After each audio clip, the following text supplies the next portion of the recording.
Chapter 882. The red lightning struck down with crackling sounds.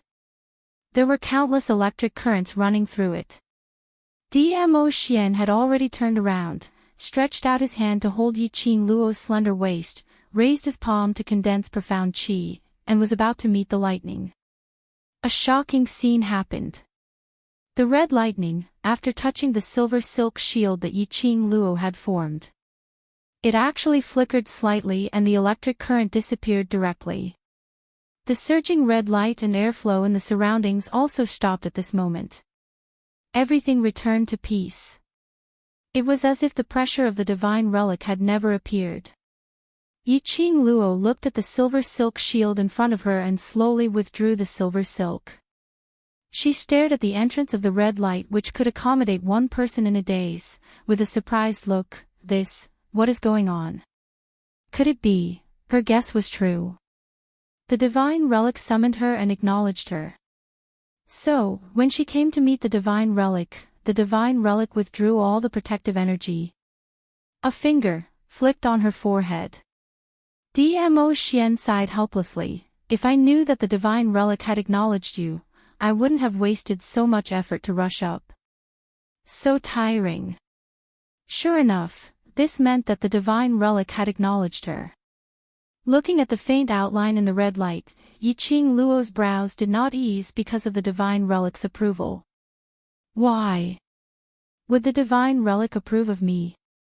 There were only 4 of them who entered the sealed space. She was the weakest among the 4 of them.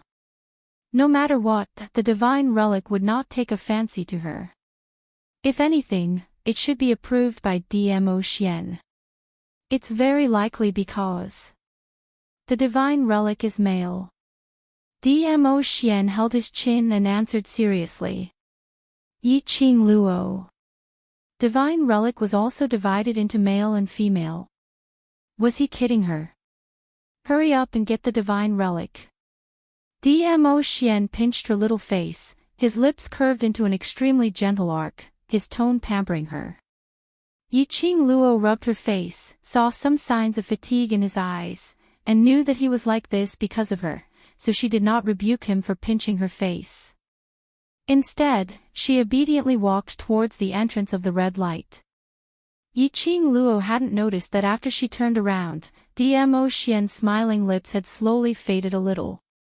His inky pupils gazed deeply at Yiqing Luo's back view. There was a profound look in his eyes. It seemed to contain some complicated emotions. After a long time, he stretched out his hand and pressed his finger against the space between his eyebrows. He let out a long sigh that was so soft that it was almost inaudible. Listening carefully, there was no longer any sound. After passing through the red light entrance, Yiqing Luo's vision fell onto the only stone table in the narrow space. The stone table was not big, about the size of a chess table. The surface of the stone table was covered with a thin layer of white cool air. When Zhang Xian got closer, he could feel an extremely cold aura invading his body. A shelf made of the same material was placed on top of the stone table. Wisps of cold air floated around it. On the stone frame, there was a string of, it looked like an ornament. That's right, accessories. It was a ring carved from jade. It was different from the profound phoenix ring that Dmo Xian had given her. This ring was about the width of 2 fingers put together. The pattern on it was extremely complicated and strange. It looked a bit like a cherry blossom pattern. Faintly, there was a red light flowing on the ring. This was a divine relic. It looked like it had a sense of history passed down from ancient times. But, this divine relic, did it have any special power? It's actually the Azure Water Ring. Chapter 883. Blue Water Ring. Azure Dew Bracelet. From Old Man Song's tone, he knew that there was definitely a connection between the two. No wonder you were acknowledged by the divine artifact. Old Man Song stroked his shining white beard as his spirit body flashed and circled to Yiqing Luo's side. He leaned over and stared at the ring on her palm.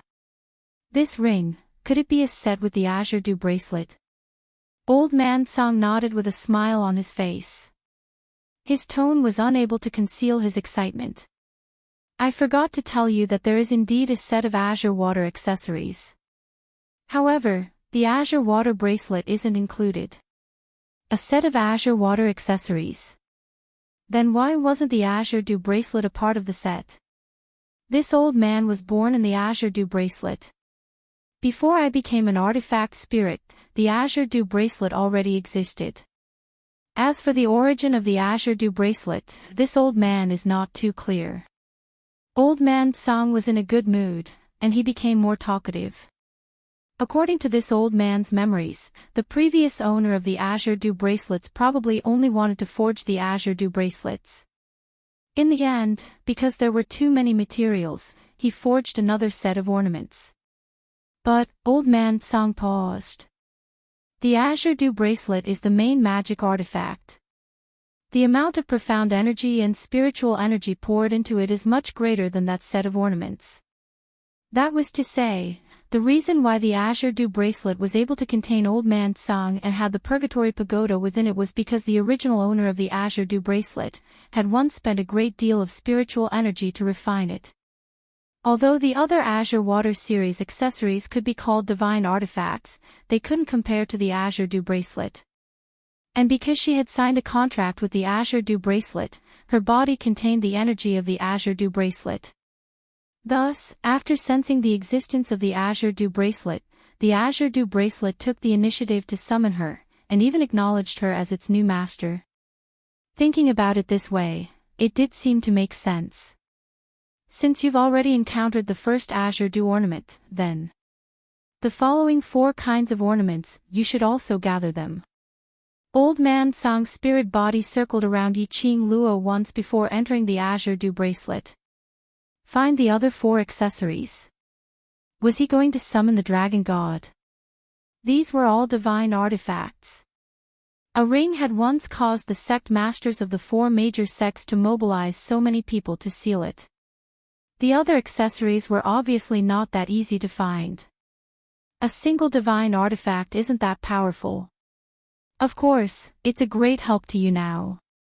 Old Man Song explained. After gathering all 5 Azure Water accessories, the divine weapon's power will undergo an earth-shattering change. Yiqing Luo gripped the Azure Dew ring tightly as she felt the flowing red light above and sighed lightly. Azure Water accessories, a set of 5. Let's not talk about the power of the divine tool. Just for the sake of Old Man Song, the other ornaments must be retrieved. That brat is still waiting for you. Go out first. If you're any later, he'll directly rush in. Old Man Song seemed to have sensed the situation outside and laughed in a low voice. Dmo Xian would indeed do so. Even if the divine artifact acknowledged her. There was no guarantee that nothing would happen. Yiqing Luo wore the ring on her finger and immediately walked out from the entrance. Just as she stepped out of the mouth of the red light, she crashed into Dmo Xian's arms. Obviously, Dmo Xian was prepared to enter the red light entrance. Are you alright? Dmo Xian's gaze swiftly swept across Yiqing Luo's body to ascertain that she wasn't injured and his heart, which was hanging in suspense, finally calmed down. Yiqing Luo shook the ring on her fingertip. This is a divine artifact. Dmo Xian recognized it at a glance. Azure Dew ring. I didn't expect that the divine artifact sealed here would be the Azure Dew ring. You also know about this ring. Yiqing Luo touched the ring. She didn't sense any special power on the ring. Was it really a divine artifact? Idiot, you should first contract with the Azure Dew ring. Dmo Xian helplessly laughed and reached out to hold her little hand. With a sweep of his fingertip, a drop of fresh blood condensed on his fingertip. Chapter 884. Yiqing Luo didn't feel any pain. There was no trace of a wound on his fingers. Her heart warmed. Dmo Xian didn't even want to see the blood and wounds of the contract on her body. He would rather expend his profound qi to extract a drop of her blood. Although, it was just a casual action. But Yiqing Luo could feel that Dmo Xian cherished her. Her lips curled upwards as her charming eyes were filled with deep affection, smiling as she gazed at Dmo Xian's peerless side profile. No matter from which angle, this man, appeared handsome, profound, and calm. It was only when she felt a burning sensation on her fingertips that she came back to her senses. Ah! Subconsciously, he wanted to retract his hand. Her wrist was tightly locked by Dmo Xian. Little Luo, is so infatuated with this face of mine. Dmo Xian's fingertips caressed her palm as he teasingly curled his lips and looked at her sideways. Yiqing Luo's cheeks flushed red as she stared at him in embarrassment. The man's low and deep laughter could be heard, as if he was extremely happy. Soon after, Dmo Xian's large palm covered her head and slowly slid down to the fringe on her forehead, rubbing it. If you want to look at me, wait until we return to the room tonight. I'll let you look at me for as long as you want. But for now, it's better to concentrate your attention on the Azure Dew ring. Shameless. Yiqing Luo's face turned even redder as she slapped his palm away in shame and indignation, as a light snort came out from her nose. Only then did he place his gaze on the Azure Water ring. Within the Azure Dew bracelet, Old Man Song covered his eyes. He held his forehead and sighed, shaking his head. Ayaya, a girl's home is a girl's home. If I hadn't seen this shy girl with my own eyes, I wouldn't have believed that this girl with a face like a peach blossom and eyes filled with shyness was Luoya. If it wasn't for Dmo Xian, I'm afraid I would have treated Las Luo as a man. After Yiqing Luo's blood fused into the Azure Aqua ring, the red lightning on the ring increased its speed. Red light quickly blossomed from the ring, like waves of red ripples. The cherry blossom patterns carved on the ring seemed to move with the wind, and petals swirled in the air. He didn't know if it was an illusion. Yiqing Luo could actually smell the fragrance of cherry blossoms. In the blink of an eye, it disappeared. As the cherry blossoms fluttered in the air, the red electric current seemed to flow with ancient lines. The scorching heat burned her fingers. After the contract, the power of the ring will be yours to use. Dmo Xian looked at Yiqing Luo's eyes filled with joy, as his charming eyes sparkled with a sparkling luster, as the corners of his lips curled into an arc. After forming the contract, Yiqing Luo could distinctly feel a powerful force unceasingly flowing and pouring into her heart, lingering around the nurturing profound jade heart surroundings. However, this powerful energy did not fuse with the profound heart jade. However, it continued to linger in the surroundings, as if it was causing a backlash against the profound heart jade. If Yiqing Luo could see the current her, she would definitely be shocked. The current Yiqing Luo was enveloped in a ball of red glow. It made her extremely beautiful face look even more beautiful than before. Especially that pair of long and narrow eyes, under the embellishment of the red glow, seemed to emit a charm that could steal one's soul. Let's go and retrieve your profound jade heart. Dmo Xian's palm had been embracing Yiqing Luo's slender waist, while the other hand held her slender wrist. He naturally sensed that something was wrong with Yiqing Luo's heart. The two turned around and left the sealed space. Perhaps Yiqing Luo and the Azure Aqua ring had already formed a blood contract. 3,000 spaces didn't show any other unusual movements. The two had just walked out of 3,000 spaces when they saw a profound practitioner dressed in a black robe, even his head was covered tightly, quietly heading towards the place where the giant beast totem had split open. Chapter 885. Dark Forces People. Yiqing Luo recognized this attire at one glance. As expected, there were still people from the dark forces in King Ling's tomb. Dmo Xian released Yiqing Luo's slender waist as his purple robe swept, and he had already appeared in front of the black-robed man as he stretched out his hand to stop the black-robed man's intention to snatch the profound heart jade. The black-robed man didn't expect that they would turn back so coincidentally. Dmo Xian dangerously narrowed his long peach blossom eyes as he gazed at the black-robed man's hand. Before he could describe it, a strong airwave turned into a turbulent line with imposing manner as it attacked towards the black-robed man's hand. The black-robed man's reaction was extremely fast. As Dmo Xian neared, he swiftly retracted his hand and retreated a few steps. After stabilizing himself, the black-robed man immediately turned around and was about to leave. This black-robed man was the only clue to the dark forces.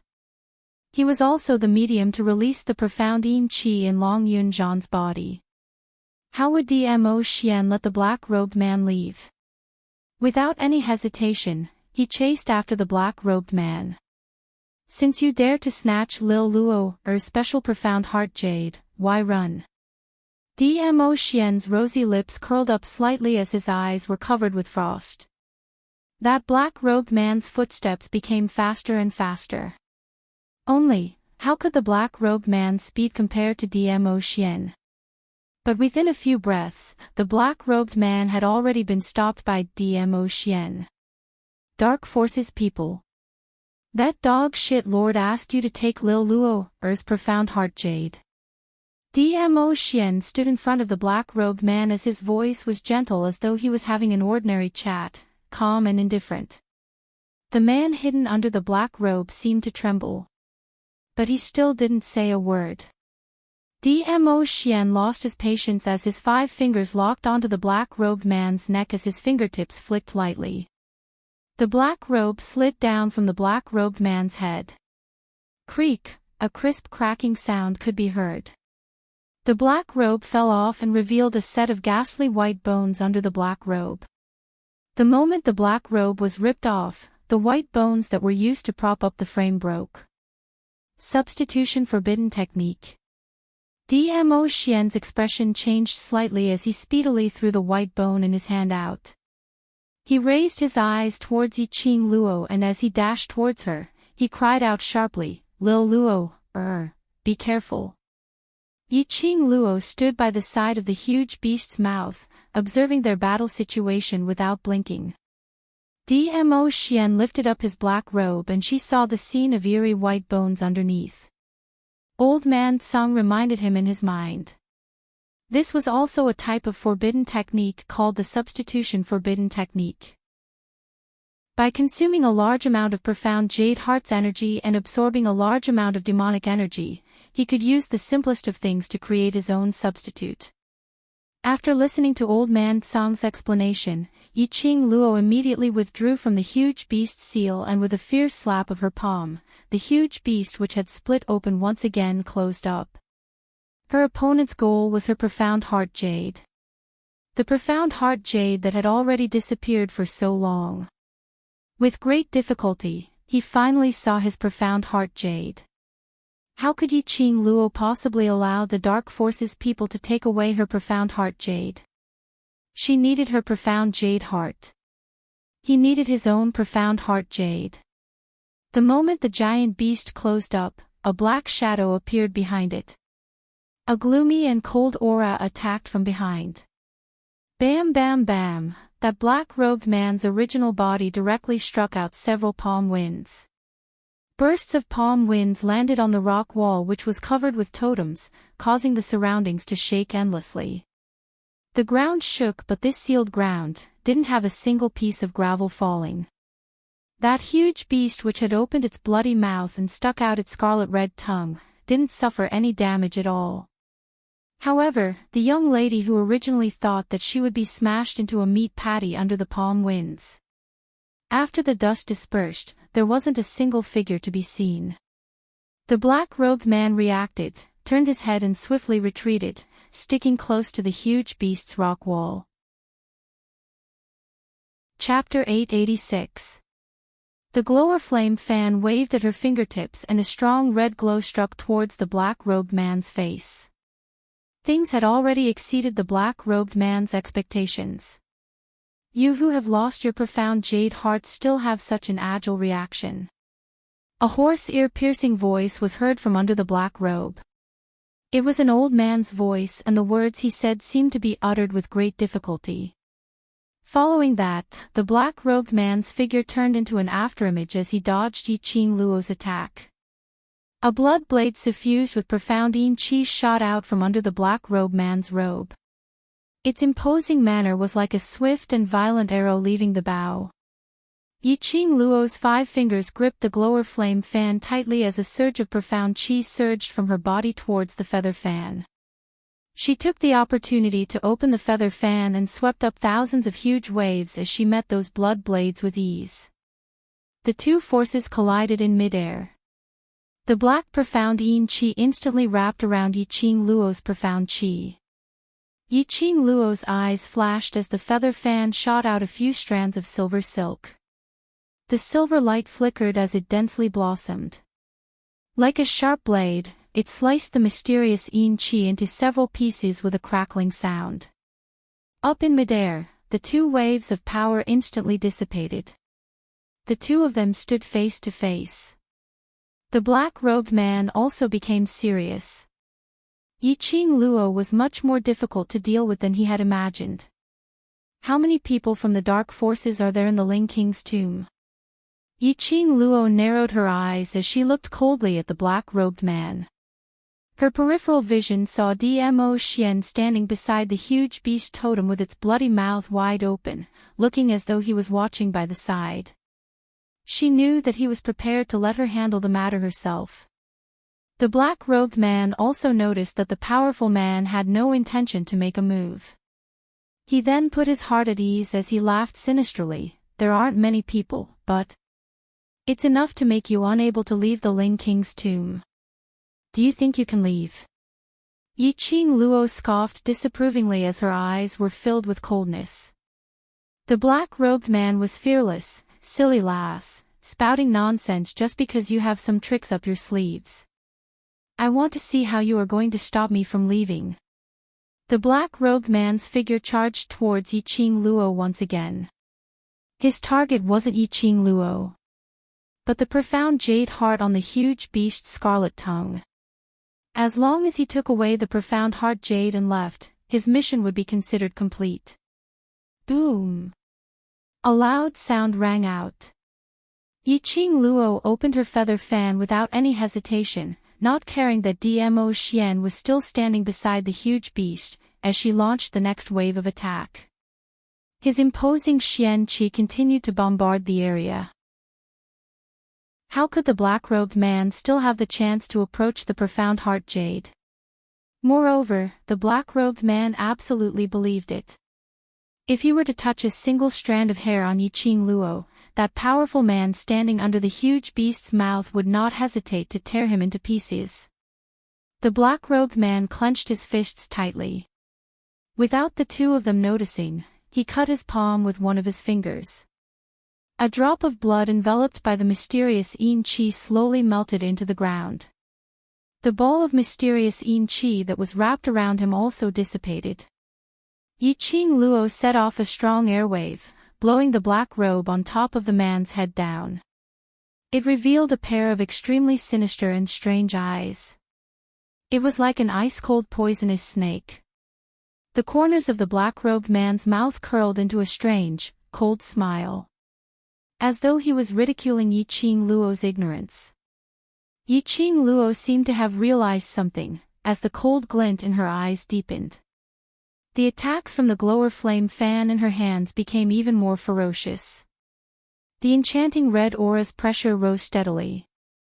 That azure dew ring on her fingertip, following the rise of Yi Qing Luo's imposing manner, also gradually emitted a scorching hot feeling. At her heart, a strong Xian Qi started to surge. In a split second, numerous silver threads intertwined with that Xian Qi, densely shooting out in all directions. Chapter 887. The black-robed man's lips twitched in disdain as his peripheral vision kept observing Dmo Xian. Seeing that he still had no intention to make a move, That smirk of ridicule on his lips grew thicker. Just as Yiqing Luo's attack was about to land on the black-robed man, the entire sealed area began to rumble and shake violently. A black figure scurried to the front of the black-robed man. A pair of azure blue eyes were calm without any ripples. At the same time, the owner of this pair of azure blue eyes raised the blue long sword in his hand as he stabbed towards Yiqing Luo. It seemed as though he wanted to perish together with Yiqing Luo. On seeing Long Yunzhan's appearance, Yiqing Luo's heart trembled. She thought that the black-robed man wanted to take the opportunity to leave the sealed grounds.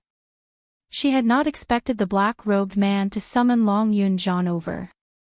He wanted to use Long Yunzhan's life to exchange for her life. This plan was really well planned. She had not given up on the idea of letting them kill each other. Ha ha ha. Just in time for the most exciting scene. A sharp laughter was heard from the top of the Ling King's main tomb. Following that, Shangguan Liuli leapt down with a smile on her face which was filled with a complacent smile. Yiqing Luo noticed that the injuries on Shangguan Liuli had already recovered. It was probably the effect of the profound yin qi. Shangguan Liuli's eyes, which were painted with gold powder, were filled with frenzied hatred. That delicate face was twisted. Yiqing Luo, if you retract this move, you will not be able to avoid your group leader's sword. And if you avoid your group leader's sword, then your group leader will die under your attack. Saying that, Shangguan Liuli started laughing loudly. Her laughter was extremely maniacal and filled with satisfaction. What will you choose, Yiqing Luo? Go. Guan. Lu. Li. Yiqing Luo gritted her teeth as she stared at that young lady who was laughing maniacally. Her eyes were filled with murderous intent. It was Shangguan Liuli again, that annoying scumbag. Time and time again, she made use of Long Yunzhan to hurt him. Long Yunzhan's profound yin qi was related to Shangguan Liuli. Facing Yiqing Luo's murderous intent, Shangguan Liuli wasn't afraid at all. She laughed savagely.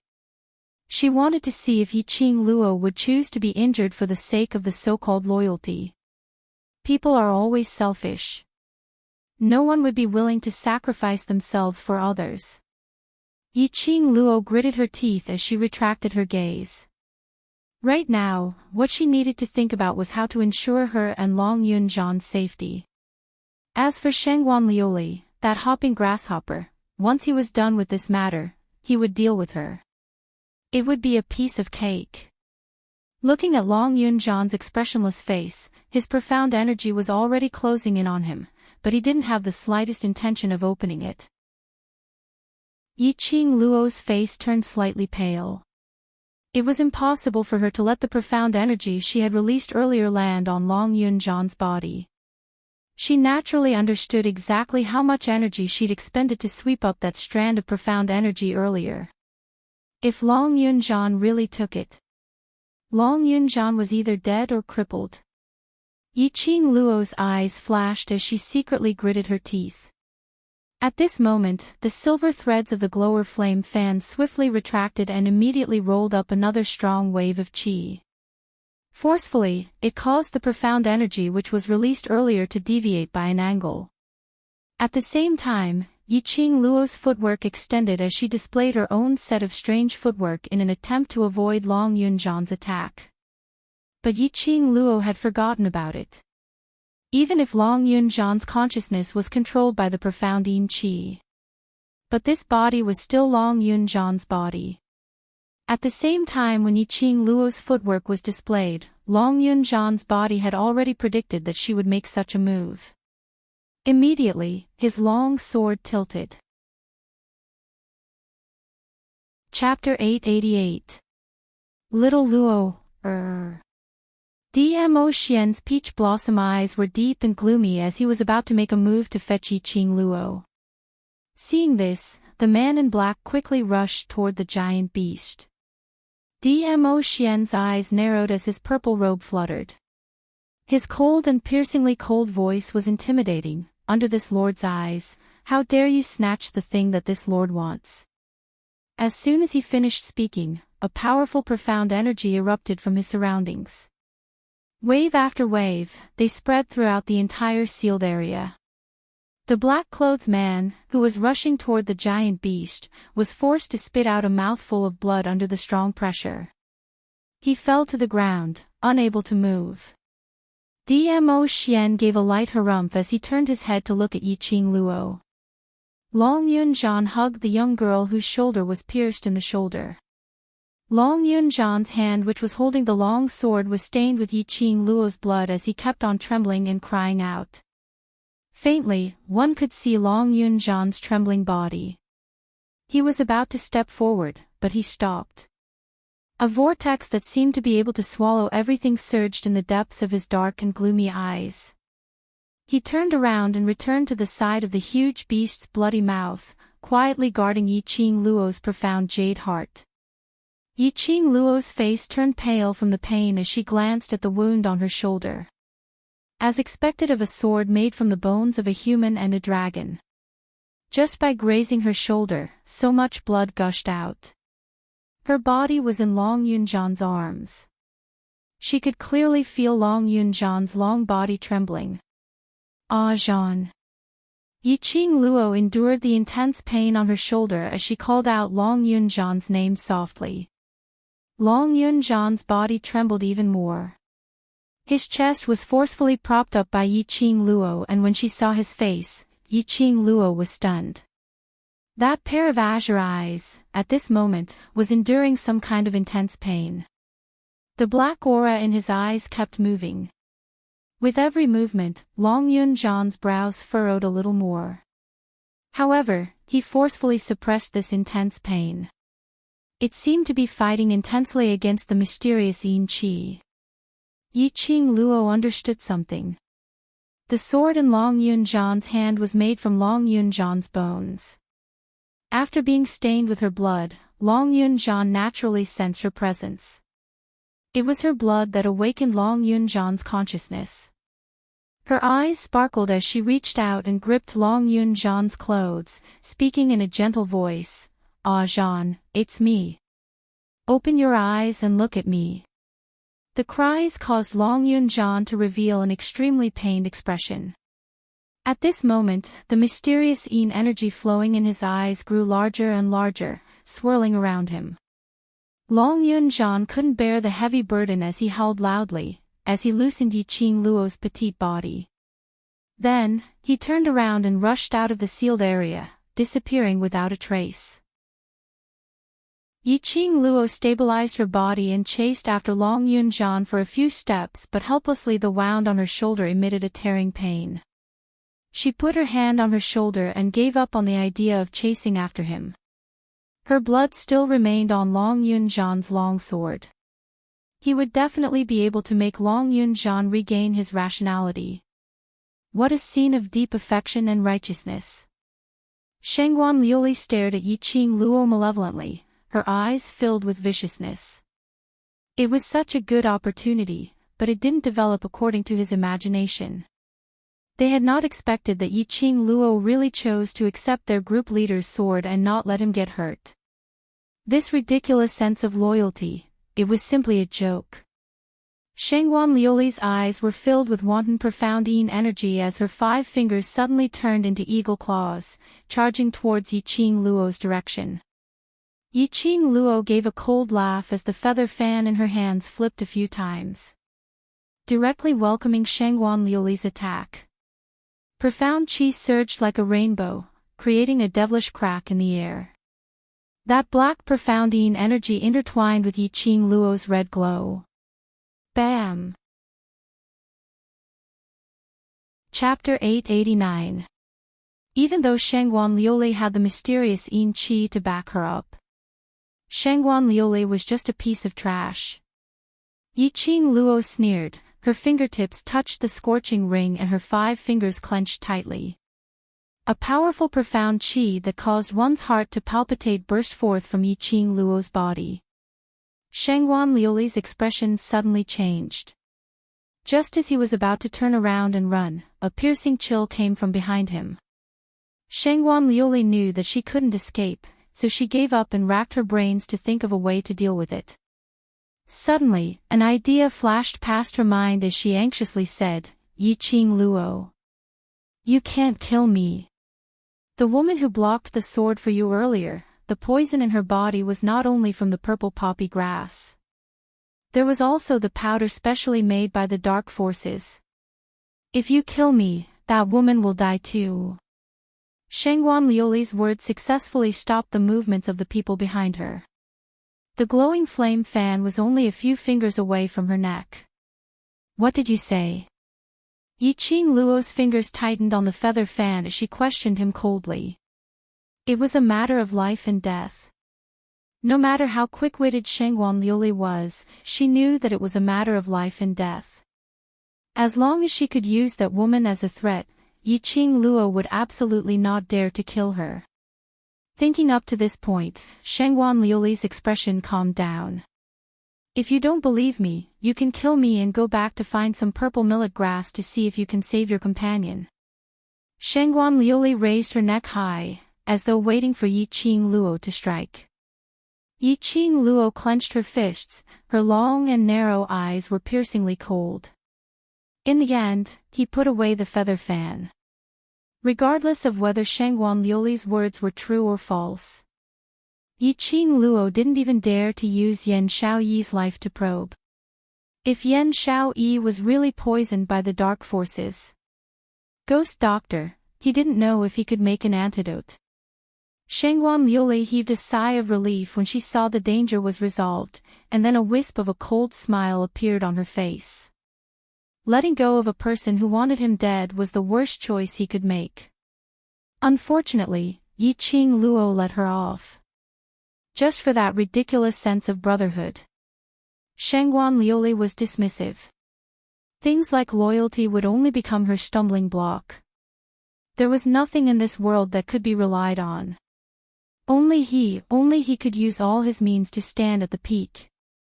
What poison did she get? Yiqing Luo suppressed the anger in her heart and stared at Shangguan Liuli with a murderous look. "If I told you, would I still be able to leave this place alive?"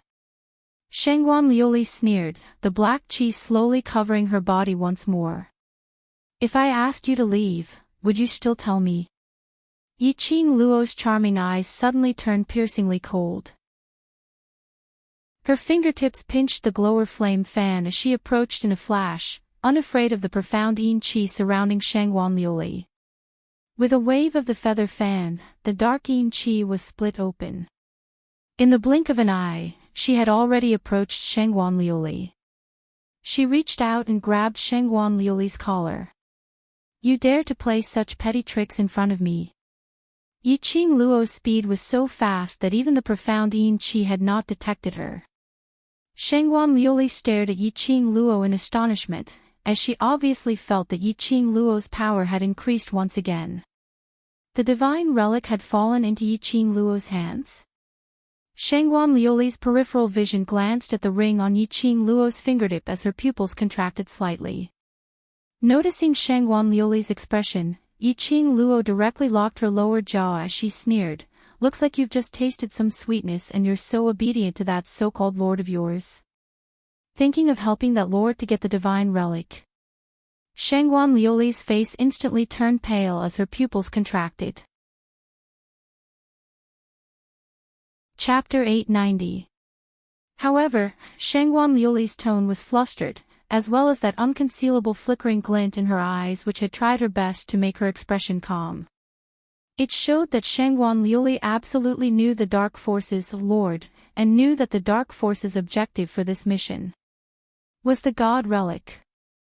Shangguan Liuli's evasive words made Yiqing Luo suspicious of Shangguan Liuli's identity. Those people whom she met who made deals with the Dark Forces. Other than Yiqing Qian, no one else was able to control the profound yin qi freely. On the contrary, most of them were controlled by the profound yin qi. Not to mention knowing about the Lord. The last time they met, Yiqing Luo had not detected any profound yin qi from Shangguan Liuli. which meant that Shangguan Liuli's deal with the dark forces was just a matter of a few days. In just a few days, Shangguan Liuli already knew about the dark forces' internal situation. Knew about the Lord. Knew the objective of this mission. Logically speaking, the dark forces belonged to the group of rats. They were the most cautious in everything they did. If it was just to make use of the relationship, how would it be possible for a dumb pig like Shangguan Liuli to know more about the dark forces? Unless... What did Shangguan Liuli take to make a deal with the dark forces? Or perhaps... Just as she was deep in thoughts, Shangguan Liuli seemed to have noticed Yiqing Luo's daze. She immediately struck out with her palm. A strong gush of air came towards her, and the sense of danger made Yiqing Luo subconsciously let go of her hand as she retreated a few steps. Shangguan Liuli immediately flew towards the direction of the main tomb, trying to escape. Yiqing Luo's eyes narrowed as the feather fan in her hand moved and a burst of profound qi pressed forward. When it got near to Shangguan Liuli, it transformed into a huge red dragon as it bared its fangs and brandished its claws to block Shangguan Liuli's path. Coincidentally, that black-robed man had already reached the entrance of the main tomb and was about to leave. But because of Shangguan Liuli's nearing, even the black-robed man was blocked. Black-robed man's face turned steely green as he silently scolded Shangguan Liuli for not knowing what's good for her. Shangguan Liuli looked at the huge red dragon in disbelief. Although she knew that this was just an illusion formed from profound qi. But when the huge dragon bared its fangs and brandished its claws to bite her head, her heart still felt terrified. Just at this moment, all of a sudden, the entire sealed land began to shake. The incomparably sturdy walls covered with giant beast totems began to crack. A powerful fluctuation of profound qi spread out in the sealed area. In an instant, the entire sealed area was filled with smoke and dust, and gravel flew in all directions. Dmo Xian seemed to have realized something as his gloomy black eyes flickered faintly as he opened his mouth. Lil Luo, come over. Even with the protection of a divine artifact, this powerful undulation was nothing. Yiqing Luo also felt the pressure. Yiqing Luo didn't try to be brave as she immediately turned around and flew towards Dmo Xian. At the same time, the profound qi in the air began to fluctuate like the clouds in rain. Bang, bang, bang, boom boom boom, a deafening sound directly exploded at the place where Yiqing Luo was standing earlier. Gravel flew everywhere in an instant. The giant beast totem on the wall trembled and cracked, but it still looked very lifelike. Yiqing Luo glanced at it from the corner of her eyes and felt that the appearance of that huge beast was extremely familiar. He felt as if he was about to recall something. Suddenly, he heard Shangguan Liuli's ecstatic voice, "My lord! My lord!" When Yiqing Luo heard this form of address, her sharp eyes looked towards the direction of the voice. She saw a figure covered in a black robe looming in the midst of the dust. That figure walked directly in front of Shangguan Liuli and stretched out his hand to grab her arm. Chapter 891. The strong wind stirred and the air billowed. The moment that person grabbed Shangguan Liuli and left the sealed ground, the black robe covering that person's head had a small corner blown open. Coincidentally, that person turned his head and looked over. His gaze met with Yiqing Luo's. But in the blink of an eye, that person shifted his gaze, grabbed Shangguan Liuli and disappeared in a blink of an eye. Yiqing Luo didn't chase after him. She also knew that it was impossible to catch up. Only, if she didn't see wrongly, that Lord's eyes. It was the ruthlessness of dipped poison. As though he hated her to the core. That pair of eyes looked like a woman's eyes. And there was a vaguely familiar feeling. That was the boss of the dark forces, the person who was addressed as Lord. No. Yiqing Luo felt that something was strange. Powerful strength, as well as a daunting pressure. Indeed seemed like an extremely powerful opponent. But Yiqing Luo felt that. The mastermind of the dark forces who had been hiding in the dark, how could he appear in front of her so easily? Especially, just to save Shangwan Liuli. He didn't even have the intention to take her profound jade heart. Then, why would Shangwan Liuli shout, "Lord," at that person? Was it deliberately shouted for her to hear, to divert her target? Or Shangwan Liuli really felt that person was Lord? After that person left with Shangwan Liuli, the entire sealed ground gradually quietened down. Let's leave too. Yiqing Luo restrained the deep thoughts in her eyes. She turned around and stretched out her hand to pick up her profound jade heart. Perhaps it was because she was excited to finally find her profound jade heart, her hand was slightly trembling. When she took it out, her fingertip was cut by that huge beast's realistic teeth. A drop of blood slowly dripped down along the huge beast's carved teeth. Yiqing Luo didn't pay attention to it, only holding her profound jade heart, and returned to Dmo Xian's side, her eyes filled with joy. That blood slowly merged into the teeth. A ray of dark light, faintly discernible. In a split second, peace returned. Dmo Xian's eyes were filled with smiles, his long and narrow peach blossom eyes were deep and serene, filled with pampering intent. Suddenly, as if he had sensed something, he turned his head to look at the giant beast with its bloody mouth wide open. Moreover, he sensed something strange and immediately retracted his gaze. Rubbing Yiqing Luo's hair, he said with a faint smile, "Fuse the profound heart jade into your body, then fuse the power of the divine weapon with the profound heart jade. Your profound grade should have an enormous increase." Yiqing Luo nodded her head hard. She tightly gripped her profound heart jade, and her pink lips hooked into an enchanting smile. Her charming eyes were long and narrow. "Before that, I still have to take care of this abandoned person." As she spoke, her gaze slowly shifted to the black-robed man who was moving at the speed of a tortoise, trying his best to make himself as inconspicuous as possible as he moved towards the exit. The black-robed man's body froze. "Do you want to live?" Yiqing Luo smiled as she gazed at him. The black-robed man hesitated for a moment and looked at Dmo Xian.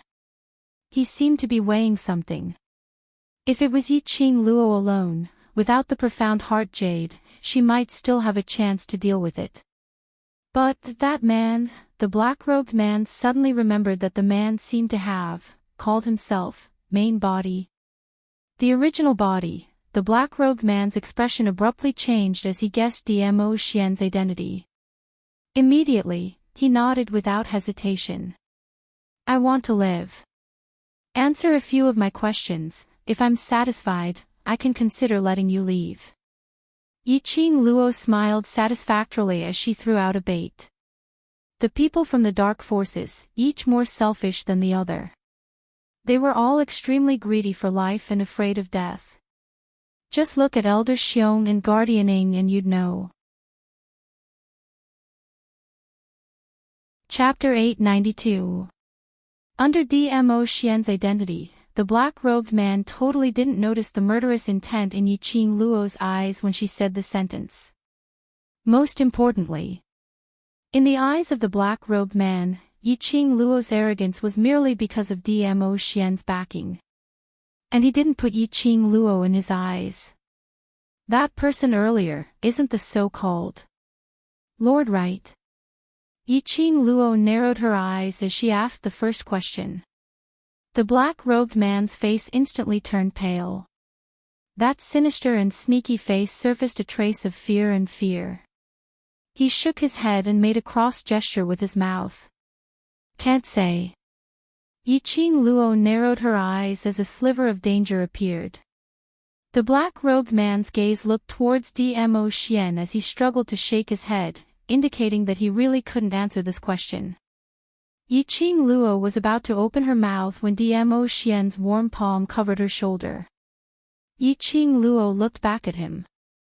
Dmo Xian shook his head and said calmly, "Like this kind of shady forces, each and every one of them are selfish and it's impossible for them to sincerely surrender.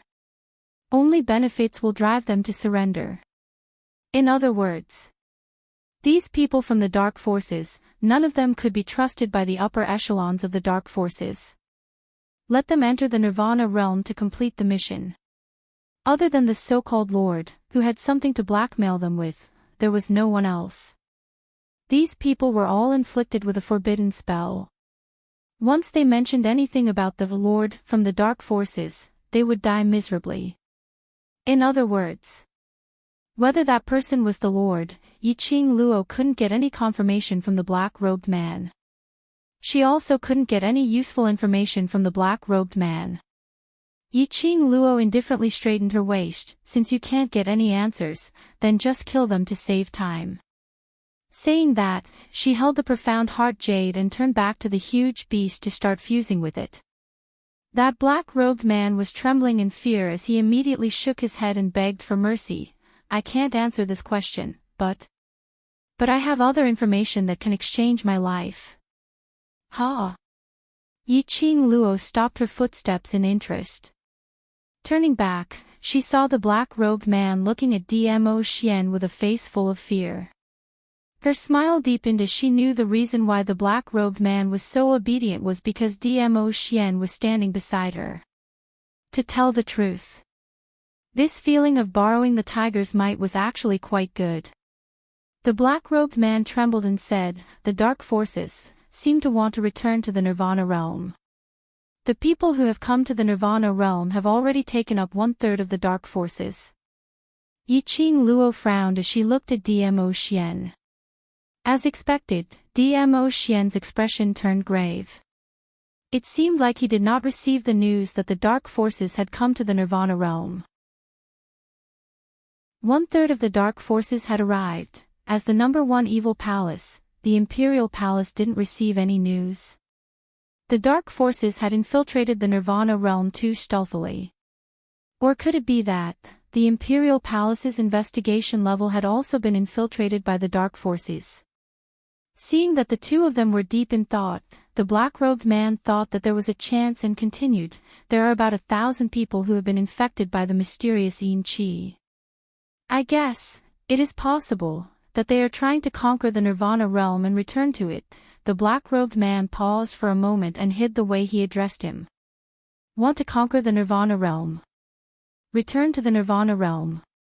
Did he want to take revenge for being expelled from the Nirvana realm? Chapter 893. Yiqing Luo's eyes were deep and serene as she remained silent for some time. Looking at Dmo Xian's grave expression, she slowly shook her head.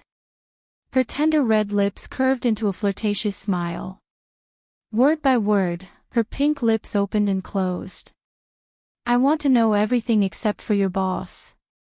Yiqing Luo crossed her legs and sat right below the huge beast's open mouth. Dmo Xian stood by the side, his gaze deep and serene as he gazed deeply at her, his expression calm without any ripples. Not far from the two of them was the exit of the sealed land. A corpse with a stunned expression was lying there with its eyes wide open. His eyes were filled with unwillingness as he breathed his last. Right from the start, Yiqing Luo had no intention to let this black-robed man off. She was not a kind person. In her view of the world, there were only 3 kinds of people: her own people, strangers, and enemies. If it wasn't someone from the dark organization, her brother would not encounter such a thing. If Long Yunzhan regained consciousness and knew that he had done such a thing, what kind of attitude should he use to face this group of brothers? Moreover, her Shiju was also injured because of this. Right now, the brothers were at the bottom of the tomb. There was also a corpse king that was eyeing them covetously from the dark. They didn't know if they had encountered any danger. In order to leave the tomb of the Ling King as soon as possible, Yiqing Luo wanted to speed up the speed of fusing with the profound heart jade. She withdrew all kinds of thoughts and closed her eyes. Following Dmo Xian's guidance, Yiqing Luo held the profound heart jade in her palm and brought it to her chest.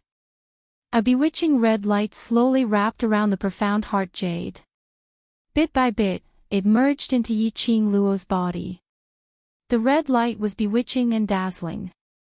No one discovered that in the instant it fused into the body, in the center of the profound jade heart, there was a faintly discernible wisps of black gas flashed. It was fleeting. The first feeling after the profound heart jade fused into her body was that Yiqing Luo had an obvious reaction. A powerful force filled his limbs and bones. After being baptized by the marrow cleansing pill, his meridians actually felt as if they were being filled with profound qi energy. She could feel the continuous flow of profound energy in her body. The spiritual energy of heaven and earth surged toward him, toward his heart. The child profound heart jade that was originally being nurtured in the profound heart jade suddenly jumped out of his heart. By the side, Dmo Xian stretched out his palm and caught that profound heart jade. Yiqing Luo's special profound jade heart replaced it and embedded itself deep into the heart. Bang! His chest seemed to be hit by an extremely powerful aura. Yiqing Luo's body was enveloped by a red glow as it slowly gave off a dazzling brilliance. Like a blooming rose, the flames were enchanting. A terrifying aura surged and exploded. His hair, which was simply tied up, fluttered in the wind. The ground quaked and the mountains shook. The entire tomb began to collapse due to the overwhelming force. Shake and tremble. That was submission to the strong. Lass. Seizing the chance to absorb the azure water ring's power. Fuse with the profound heart jade. Old Man Song's tone was unable to conceal his joy. The azure dew bracelet also gradually began to heat up. One could see how excited Old Man Song was. Hearing what was said, Yiqing Luo began to follow Old Man Song's directions. When she formed a blood contract with the azure dew ring, the power that flowed within her body and was unable to fuse with the profound heart jade, slowly and kindly welcomed it into her own profound heart jade. Perhaps it was because this profound heart jade was hers. That azure dew ring's power circled around Yiqing Luo's heart once before it began to slowly seep into her body. The surrounding air began to distort, stagnate. Chapter 894. Bam bam bam, strong profound qi kept colliding against the surroundings.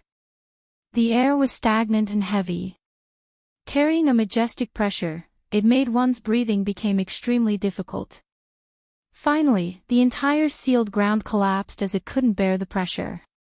However, that shattered huge stone, at the instant it crashed into Yiqing Luo, it was rebounded. That was an array barrier. The array barrier which Dmo Xian had set up. Dmo Xian didn't pay any attention to the surrounding situation.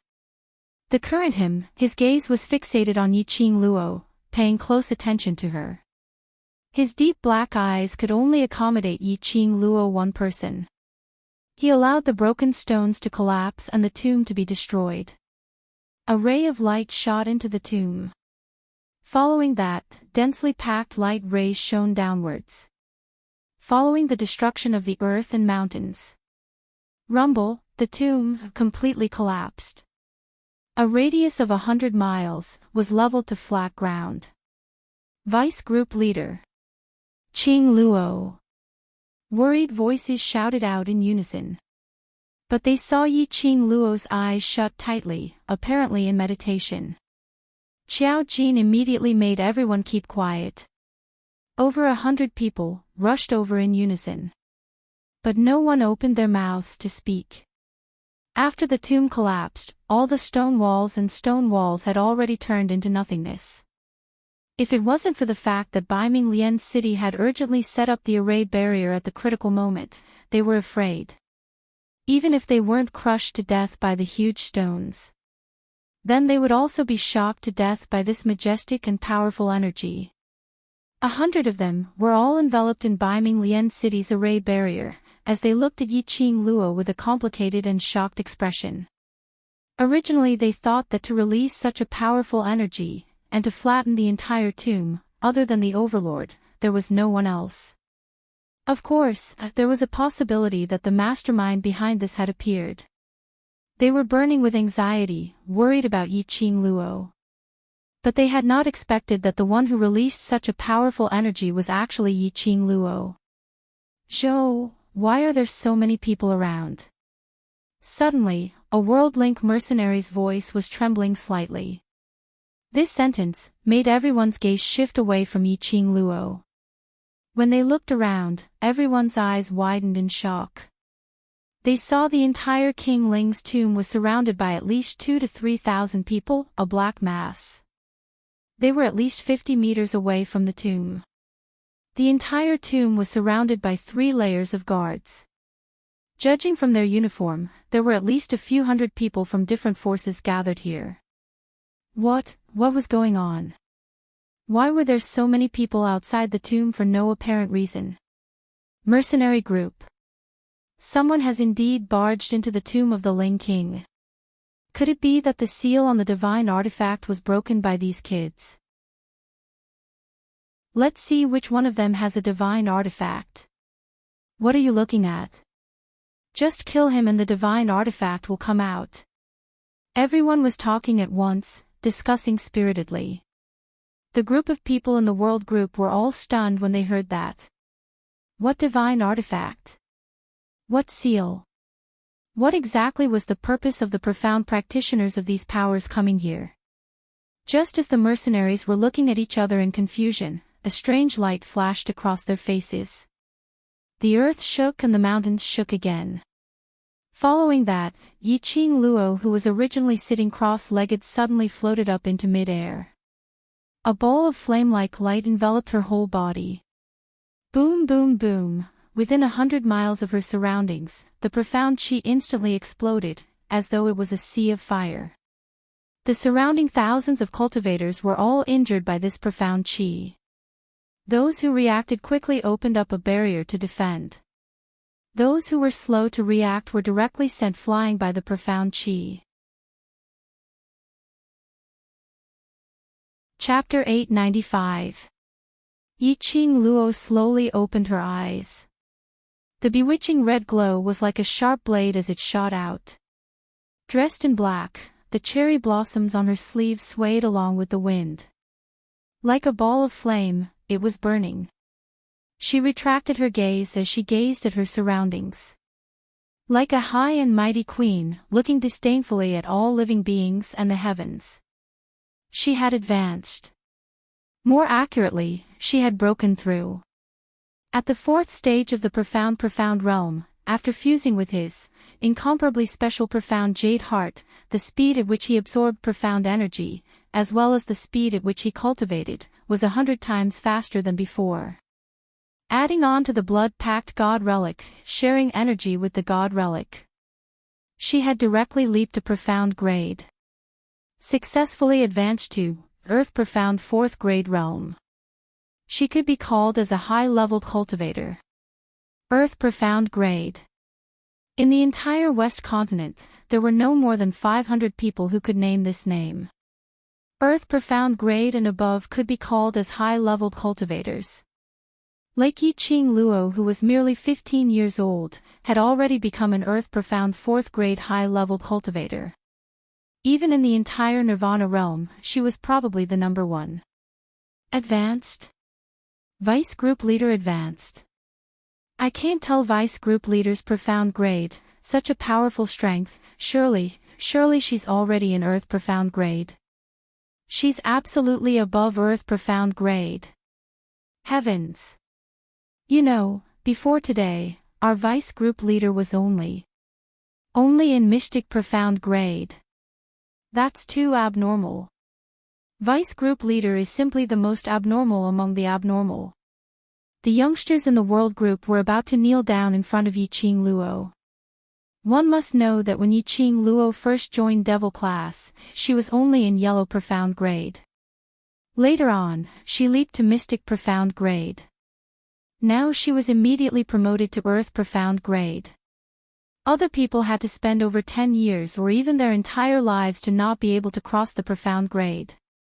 Yiqing Luo only spent less than 2 months' time. That was too exciting. Over a Death God mercenary group, when they saw Yiqing Luo floating in mid-air, they couldn't help but go into a daze. At this moment, no one could remain calm. It was too unbelievable. Yi Fengyu's face turned green and white. Nangong Firen's eyes widened in disbelief as he felt a sense of loss. The distance between him and Yiqing Luo had once again. And the surrounding thousands of people were boiling. The powers that had come here naturally included the powers of the 4 great clans. Yuchi family's patriarch recognized Yiqing Luo at one glance as he immediately blurted out, "Isn't she Three Springs sect's young matriarch Yiqing Luo?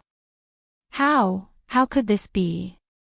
The Yuchi patriarch remembered it very clearly. 1 month ago, he even brought a large group of Yuchi family's guards to the old residence in an attempt to bring Yiqing Luo away. The Yiqing Luo at that time, the profound rank couldn't exceed the mystic profound rank 5. It had only been a month. Patriarch Yuchi's complexion instantly turned pale, as though he had seen a monster, as he stared at Yiqing Luo. As though he was trying to find a way to deny that this imposing young lady in front of him was not the Yiqing Luo that he knew. The moment Patriarch Yuchi's words left his mouth, the surrounding forces flared up. Who didn't know the name of the young lord of the Three Springs sect? That was the infamous 7th young mistress. But, where's the so-called trash? How was he trash? All of them were discussing fervently as thousands of people had different expressions on their faces. The gazes which they shot towards Yiqing Luo were filled with various emotions. He was the young lord of the Three Springs sect. At the age of 15, she had already stepped into the earth profound realm. Moreover, he was famous for being a wastrel. It was simply too shocking. Everyone rubbed their eyes as they couldn't believe their own eyes. However, no matter how they looked, no matter how they stared, that black-robed lady who was suspended in mid-air, with a devastatingly beautiful countenance, was the young matriarch of the Three Springs sect, Yi family's trash 7th Mississippi. Chapter 896.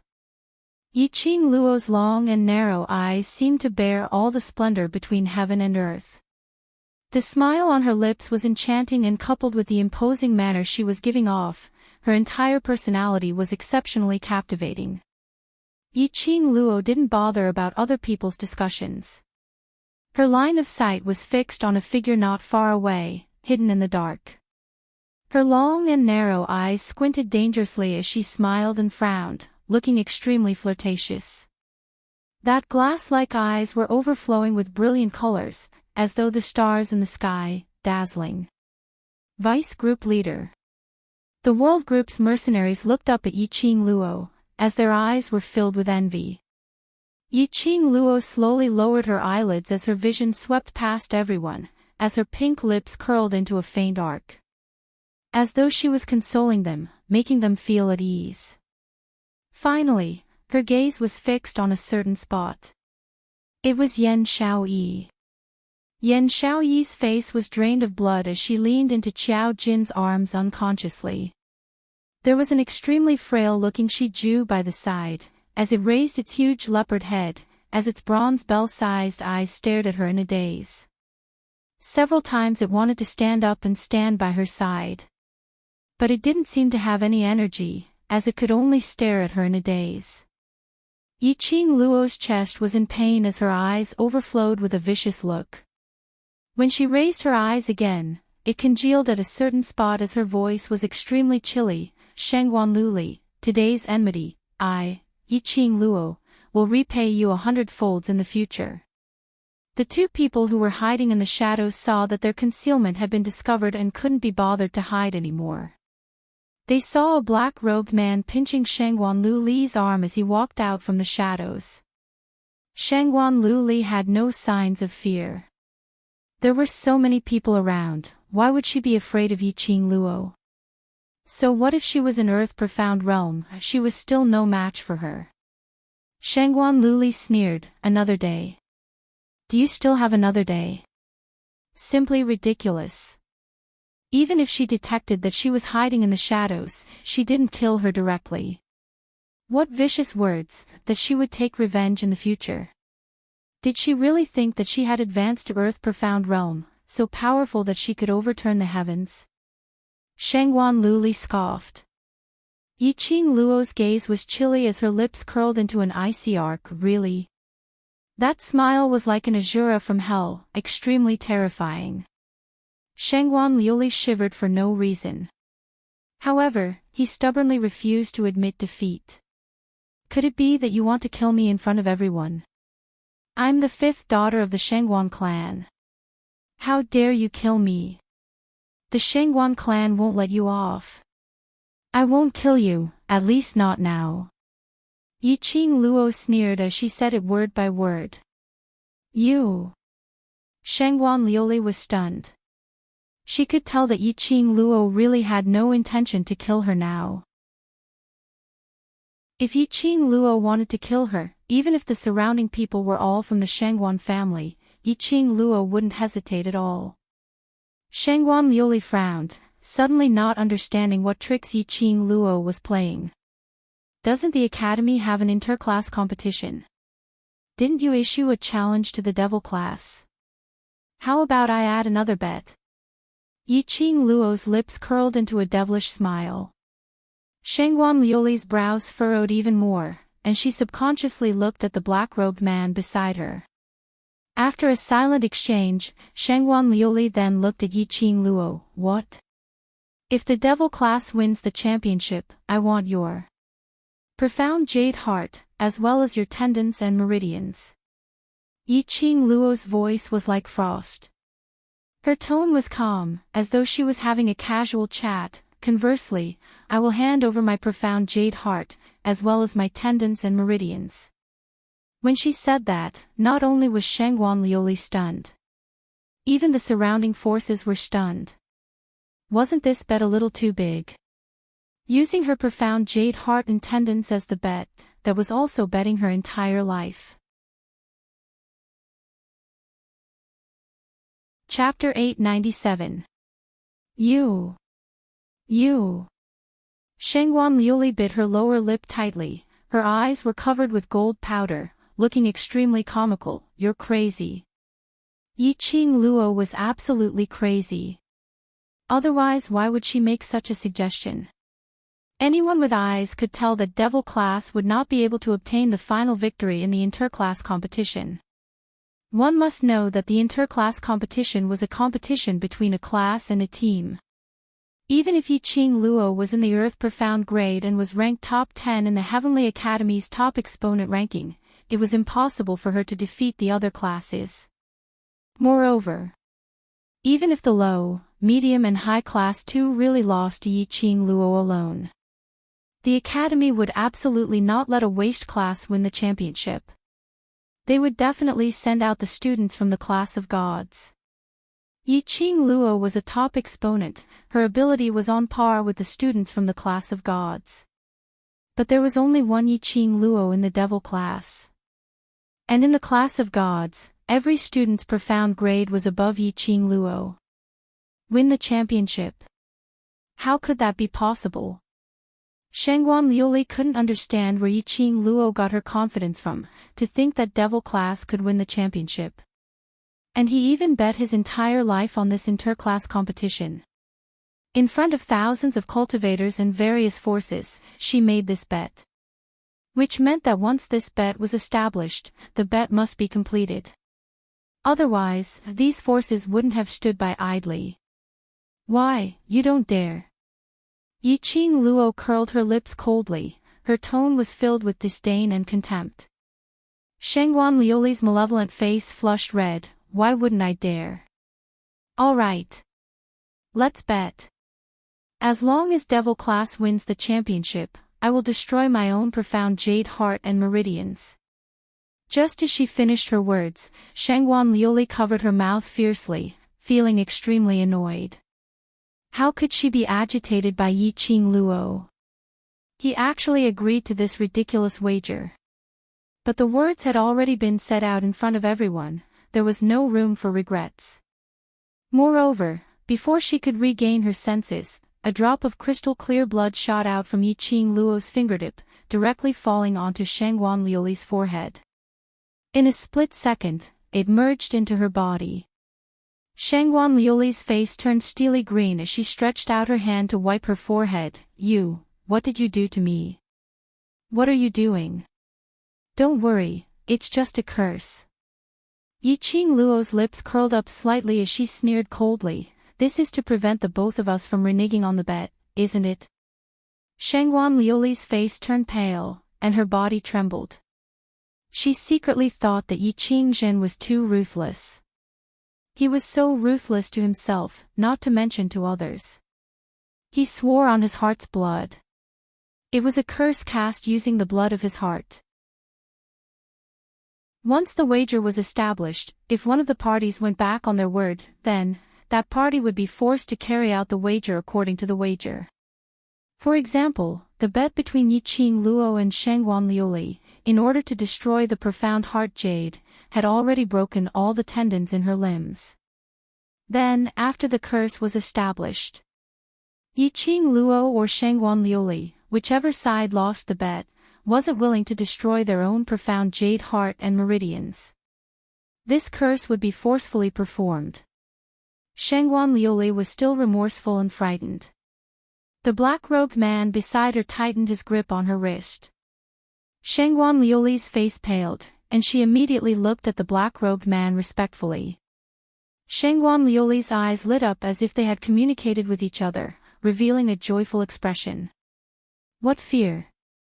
What vexation and worry! She didn't need these emotions. Shangguan Liuli raised her head as she complacently looked at the young lady who was suspended in midair. Her eyes were gloomy and ruthless as she suddenly laughed out loud. "That's right," she raised her voice. He had increased the volume of his voice by several times. Chapter 898. God Relic. That one sentence stirred up 10,000 waves. The various powerhouses' original mood of watching a show was instantly swept away. Everyone's vision congealed onto Yiqing Luo. God Relic was on her. Despicable. Shangguan Liuli. What rubbish are you sprouting? How would Qing Luo have any God Relic on her?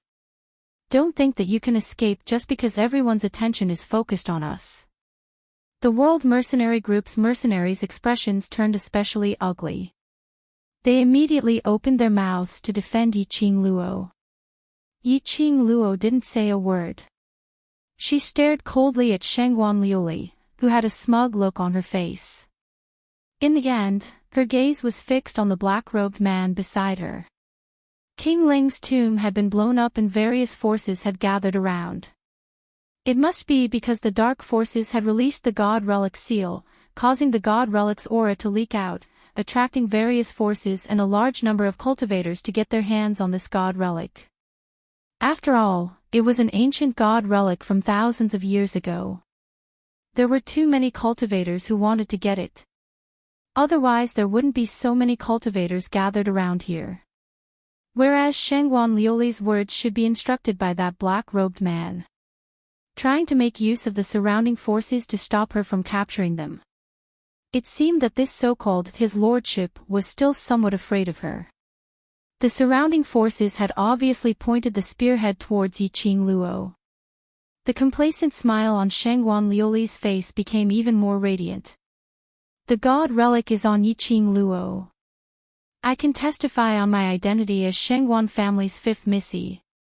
If there's any falsehood in my words, I'm willing to bear all the consequences. The other forces' eyes instantly shone. They came all the way to King Ling's tomb.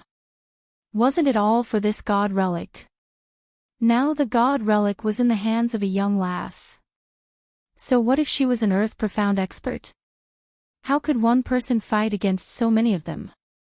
The various forces' men started to stir as they already had the intention to pounce towards Yiqing Luo. The World Group's mercenaries started to gather vigilantly, With Dmo Xian and Yiqing Luo who was floating in mid-air as the center, they formed a tight circle as they stared vigilantly at those surrounding forces. From those forces' cultivators' eyes, the mercenaries could clearly see the gleam in their eyes, as though they were looking at their prey. The mercenaries absolutely believed it. So long as one power made the first move, then the other thousands of profounders would charge over without the slightest hesitation. Shangguan Liuli let out a ferocious laugh as her plan worked. She threw a glance at the Shangguan clan's men. The leader of the Shangguan clan's forces was coincidentally the Shangguan third young master, Shangguan Fangyi. When he saw Shangguan Liuli, his face was filled with astonishment. He could not believe that his big-breasted, brainless sister would actually be so daring. Not afraid of Yiqing Luo's powerful pressure in front of everyone. Who was the person in the black robe beside Shangguan Liuli? The siblings looked at each other. Shangguan Fangyi had a lot of questions he wanted to ask, but he couldn't leave the Shangguan clan's territory. If he were to make a move, he would definitely be the first to make a move. Shangguan Liuli looked towards his direction as she blinked her eyes, as she faintly touched her fingers, following that her vision shot towards Yiqing Luo's direction. She no longer looked at Shangguan Fangyi. Instead her arm was forcefully pulled by the black-robed man, as a deep and cold hoarse voice was heard from under the black robe, "Don't have any ideas. Since we've already confirmed that Yiqing Luo has left the Ling King's tomb, then let's leave now." After saying that, the two figures in the air only had enough time to see two afterimages, and they instantly disappeared. The other forces looked at each other in dismay. There were a few forces who wanted to chase after the direction which the two figures had left towards. But they were all very clear. Chapter 899. Whoever subdued Yiqing Luo first would have a greater chance of obtaining the divine relic. No one was willing to miss the chance to get a divine artifact. Moreover, the fifth Miss Shangguan had already brought out the Shangguan family to testify. That also meant that what fifth Miss Shangguan said was absolutely true. The Shangguan family didn't do anything either, did they? The various factions allowed Shangguan Liuli and the black-robed man to leave. Qiao Jin lowered his head and looked at the pale-faced Yan Xiaoyi in his arms as he clenched his teeth tightly and used the mercenary group badge to transmit his voice. "Qing Luo, are you really going to let Shangguan Liuli off so easily? Are you not going to take revenge for Xiaoyi? Aren't you going to avenge Shijue?" The mercenaries were puzzled. Based on Yiqing Luo's current ability, so what if she killed Shangguan Liuli in front of so many people? Shangguan Liuli had colluded with the dark forces and injured their people. Death was a matter of course. Why did he have to spend so much effort to increase the bet with Shangguan Liuli? How could he let Shangguan Liuli leave so easily? Qiao Jin hugged Yan Xiaoyi's shoulders tightly. His usually mischievous eyes were currently surging with thick fury, his eyes filled with silence. Looking at Yan Xiaoyi in his arms, Qiao Jin felt a dull pain in his heart. He could not blame Long Yunzhan. Everything was because Shangguan Liuli controlled Long Yunzhan, which caused Yan Xiaoyi to be injured. Thinking of this, Qiao Jin even had the thought of tearing Shangguan Liuli into pieces. However, Yiqing Luo had no intention to take revenge.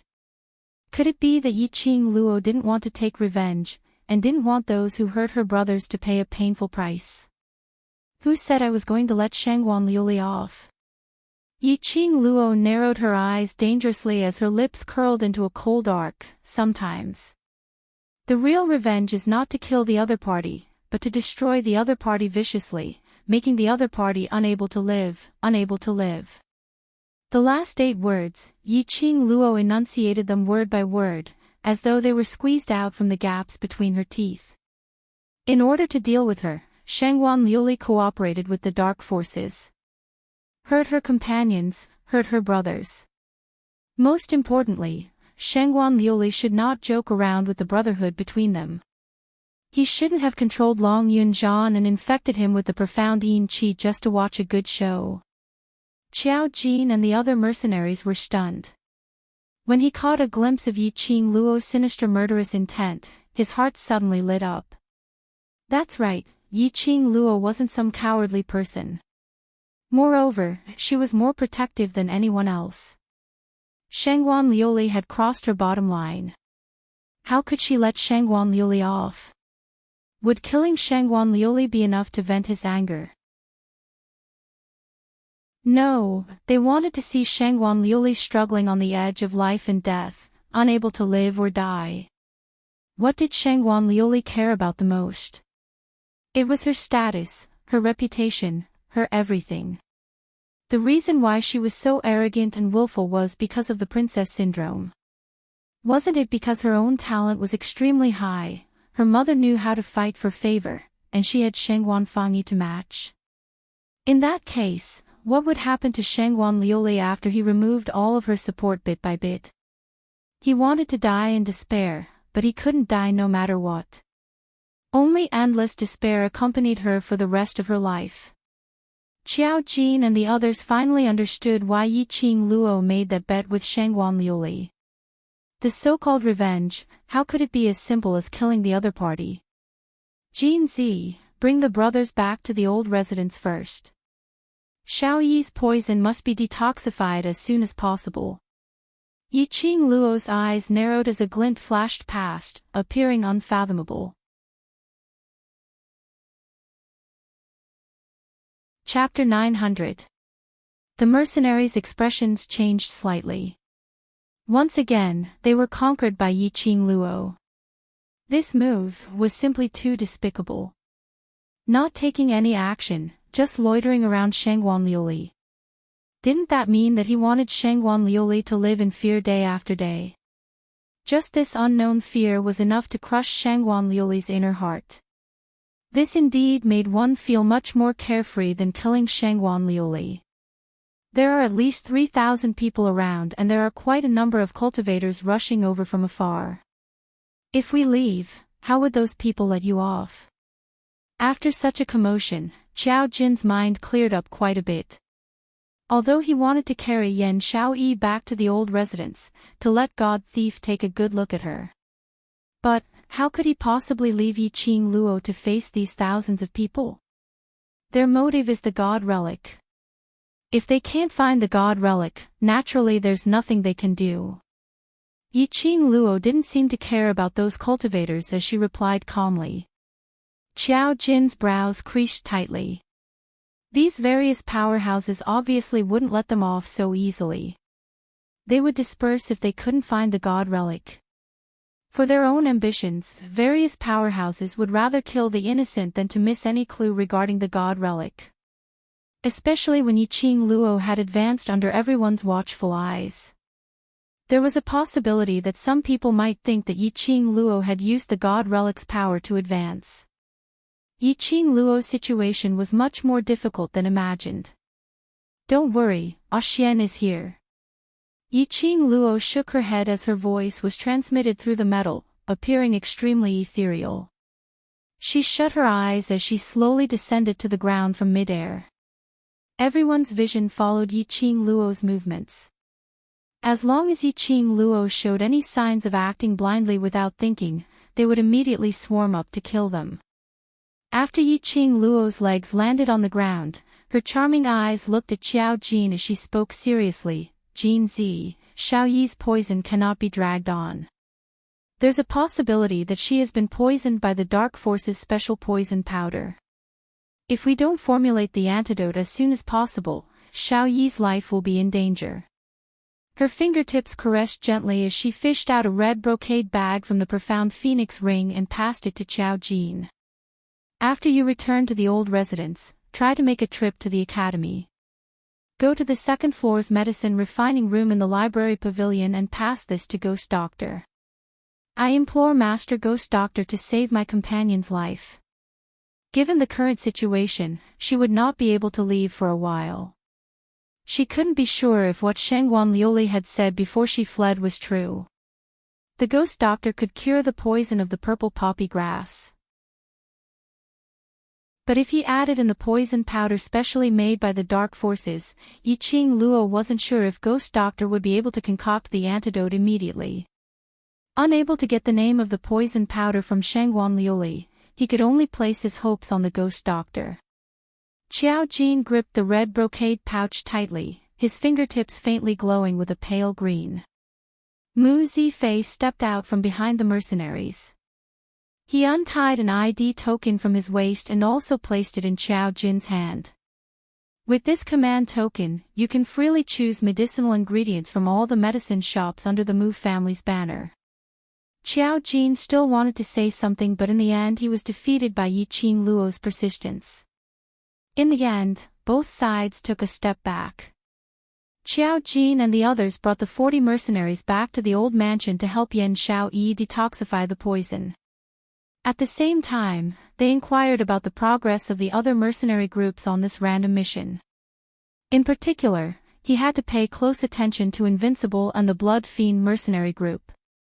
Another 20 over people went to search for the King Corpse's hiding place. King Ling's tomb was already destroyed and the King Corpse's array was also destroyed. Adding on the fact that he was injured in Dmo Xian's hands. If the current King Corpse wanted to capture him, he didn't need to spend much effort.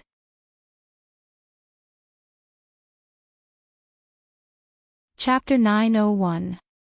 After arranging everything, Yiqing Luo shot a glance at Dmo Xian. A huge 9-tailed fox descended from the sky in an instant. 9 furry tails swept down, covering the sky and covering the earth. The hundreds of forces that had surrounded the area were instantly wiped out by this tail. The sudden attack came without any warning. All the forces reacted quickly and started to avoid Little Nine's tail. But when they saw this, when the pure white 9-tailed fox with powerful energy appeared, all the factions were stunned. 9-tailed sacred beast. Only one person owned it. That was Overlord. The appearance of the pure-colored 9-tailed fox indicated that the Overlord was nearby. Could it be? The Overlord was interested in this god relic. The leaders of the various forces were feeling a little uneasy at this moment. If the Overlord was interested in the god relic, even if they fought to the death, they would not be able to get it from the Overlord. Whereas for those few powerhouses who were stationed in Three Springs City, their faces were pale as the gazes they shot at Yiqing Luo were filled with fear. There were rumors that Yiqing Luo and the Overlord had a close relationship. They had announced to the public that they were master and disciple. But anyone could tell that the relationship between Yiqing Luo and the Overlord was beyond that of master and disciple. Most of the profound practitioners from the various forces were filled with suspicions and suspicions. While Yiqing Luo's mercenaries took advantage of the chaos to split up. Other than the 9-tailed fox's attack, all the forces were focused on Yiqing Luo. Naturally they sensed Yiqing Luo's intention. Just at this moment, a young lady's angry voice was heard from behind, "The god relic is with her." She just broke through to the profound grade because of the god relic. The pig-like teammate activated the pig-like teammate's skill again. Although this sharp shout was not deafening, it was still enough to make one's ears tremble. The reliable profound practitioners nearby all heard these words. The god relic was with Yiqing Luo. And Yiqing Luo relied on the god relic to break through to the earth profound grade. What on earth was this god relic? It had such a powerful effect. Immediately, all the forces were fired up as their hearts were filled with excitement. Right. The god relic is with her. I saw her take the divine artifact with my own eyes. This matter has nothing to do with our death god mercenary group. I want to leave. I don't want to be in this place. Why are you looking at me? Yiqing Luo was asking her followers to transfer the divine relic. It's over there. Why aren't you guys chasing after it? Oh.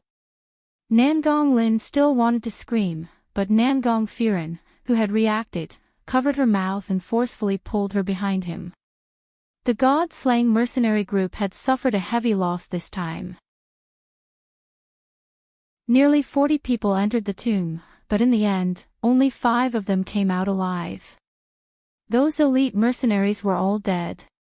They walked out of the Ling King's tomb together with the world group. In the eyes of the various forces, they were on the same side. For Nangong Lin to admit that the god relic was with Yiqing Luo, wasn't it implicating them? Even if she said that it had nothing to do with the Azura group. Would the profound practitioners of those powers believe him? Nangong Firen regretted bringing Nangong Lin along with her today. Chapter 902. The world group's mercenaries' faces sunk. All of them stared fiercely at Nangong Lin. They were feeling vexed. Earlier in King Ling's tomb, why didn't they throw Nangong Lin into those worms? Nangong Lin didn't have any self-awareness at all. She felt extremely aggrieved when her own brother covered her mouth as she struggled to pull Nangong Firen's hand away as she screamed at the top of her lungs, "I didn't say anything wrong. The Azura group has already been harmed by them till we're the only ones left alive. I don't want to die, I just want to live on." Nangong Lin's face was filled with tears. After entering the tomb of the Ling King, everything was beyond her imagination. Seeing her brother's companions dying one by one in front of her, to the young lady who had been protected extremely well, it was totally unbearable. These people gathered at this place because of the god relic on her. As long as she hands over the god relic, everything will be fine. Brother, so many people have died, don't tell me you still want to take away my sister's life for her, for this vixen whom you've just met once. Nangong Lin's gaze was mournful as she spat out sharp words one by one. She was Nangong Firen's most beloved sister. How could she not tell that the way Nangong Firen looked at Yiqing Luo was exactly the same as the way she looked at Yifeng Ru? Nangong Firen seemed as though the deepest secret in his heart had been discovered as his expression turned green and red. Facing Zi Qianqian and Yifeng Ru's questioning gaze, his face flushed red as he gritted his teeth and berated angrily, "What rubbish are you talking about? Nangong Lin, looks like I've been too lax in my teachings, allowing you to develop this habit of stirring up trouble. When we return to the Nangong family, I will discipline you properly." However, the various powerhouses didn't have much interest in their conversation. What they were most interested in was the location of the god relic which Nangong Lin mentioned. Basically they could confirm that the god relic was in Yiqing Luo's hands. But what they should consider now was, if they killed Yiqing Luo and snatched the god relic, would the Overlord vent his anger on them? Or perhaps if they were to make a move, would the Overlord fly into a rage and slaughter all of them for the sake of his beauty? While everyone was still looking around, trying to see if there was anyone who could make the first move or if there was an opportunity to make a move, the two teams of the world group had already left successfully under the cover of Nine-Tailed Fox's large furry tail. The surrounding forces instinctively wanted to stop them. At the very least, they had to make sure that they were not carrying any god artifacts on them. However, they were stopped by one of the Nine-Tailed Fox's tails. Those huge white tails were as big as thick trees. It crashed down with a crackling sound, and the ground immediately cracked open, sending rubble flying everywhere. All the forces retreated step by step. Not only did they succumb to the majesty of the holy beast, but they also did not dare to attack the Nine-Tailed Fox. The Nine-Tailed Fox was the symbol of Dizun. Attacking the Nine-Tailed Fox was equivalent to slapping the Overlord in the face. How could they have the guts to do so? Yiqing Luo, who was protected by Little Nine, looked at this scene with a gloomy and cold gaze, naturally understood why they didn't dare to make a move. This was the majesty of a leader. Once she stood at the peak of the world and was revered by tens of thousands of people, no one would dare to touch her. Even the people around her didn't dare to move. In her heart, a decision started to form slowly. Now that things had come to such a state, there was no need for her to conceal her true ability, no need to act as a pig to eat the tiger. Of course, she wouldn't be so silly to display all her ability. she wanted to display. Chapter 903. It was not only to protect himself, but also to protect the people around him. She looked indifferently in Nangong Firen's direction and said, "You may leave." Nangong Firen opened her mouth to explain that she was not like what Nangong Lin had said. Very quickly he was interrupted by Yi Qing Luo. "I don't care about your matters." As soon as she finished speaking, she indifferently moved her gaze away as if she couldn't be bothered to waste her breath on them. Nangong Firen felt a stabbing pain in her heart. She felt as if a hand was gripping her throat, making it difficult for her to breathe. She treated them as strangers. Nangong Firen closed her eyes and said in a deep voice, "Let's go." Yi Qing Luo ignored them. She had already given the Azura group the chance to leave. Whether they could leave or not depended on their own abilities. It was because of her that the Killing God group entered the bottom of the Ling King's tomb. Of course, Yi Fingru wanted the Profound Phoenix Ring as well. But Yi Qing Luo gave them a chance to leave on account of the 30 over mercenaries who had died. Yi Qing Luo's vision swept past the surroundings, at those restless powerhouses. There were already a large number of people who wanted to take the chance to secretly chase after Qiao Jin and Baiming Lianchang's two teams. Yi Qing Luo turned her head and stared deeply at the man dressed in a purple robe who was standing among the mercenaries. Dmo Xian retracted his imposing manner and blended into the world mercenary group. Hearing the surrounding people discussing about his relationship with Yi Qing Luo, he didn't reveal any bit of imposing manner. He was quiet, as if he was an outsider. This was also the reason why he, who had such a powerful aura, had not been discovered by the other forces. His obsidian-like deep eyes stared at her the entire time. Their eyes met. Dmo Xian's brows overflowed with a pampering smile. His rosy red lips curled up slightly, his eyes glistening with a smile. Then, he slowly nodded. Unless it was a desperate situation, he would not interfere. This was the agreement between them. It was also the freedom he had given Yi Qing Luo.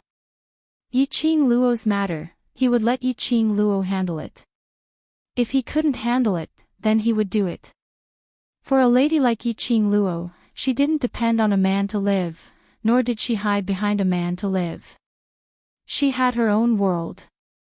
It had its own light. What he wanted to do was to protect Yi Qing Luo properly in the process of her blossoming, accompanying her and personally witnessing her becoming stronger step by step. It was enough.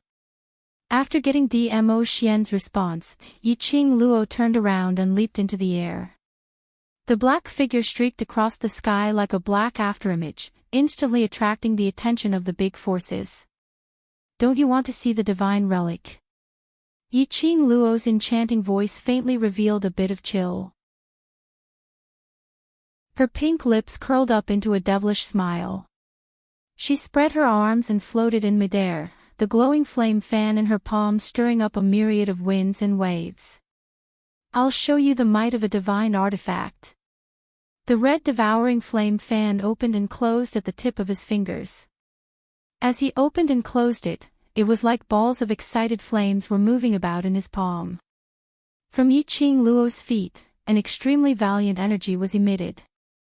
The red profound light was accompanied by a fierce gust of wind. Its momentum was turbulent, as if it would fall into an endless abyss in the next second. The various forces were boiling with excitement. A divine artifact. This is the power of a divine artifact. The divine artifact is indeed on her. Snatch it. Snatch the divine artifact and you will be able to snatch the world.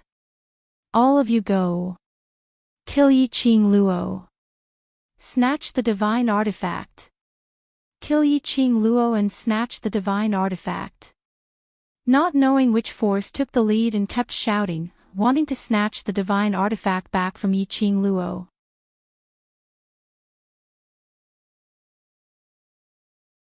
Chapter 904. Yi Qing Luo half squinted her eyes, as her gaze shot towards the direction where the first voice came from. It was the direction of the Yuchi family. Patriarch Yuchi's heart went numb from this gaze, and a chill ran down his spine. As compared to the other powerhouses, Yuchi family's patriarch had a deeper understanding of Yiqing Luo.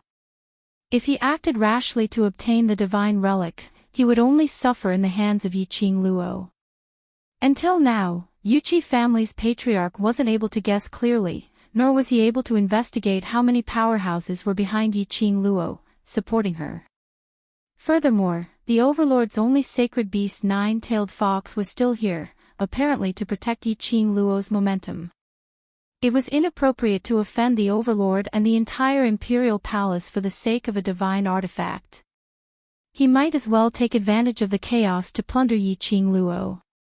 Not only would he be able to seize the divine weapon, but he would also be able to avenge his son and the Yuchi family's reputation.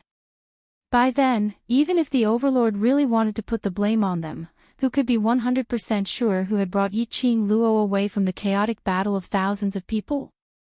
Towards the Yuchi family's dark thoughts, Yiqing Luo wasn't the least bit interested. She indifferently withdrew her gaze. The red devouring flame fan swept across the azure water ring on her fingertip. Bang! A loud explosion sounded. The red glow on Yiqing Luo's body shot out boundless energy. The devouring flame fan in his hand was also flipping rapidly at his fingertips, giving off crisp sounds of collision. Heavens! This is a divine artifact.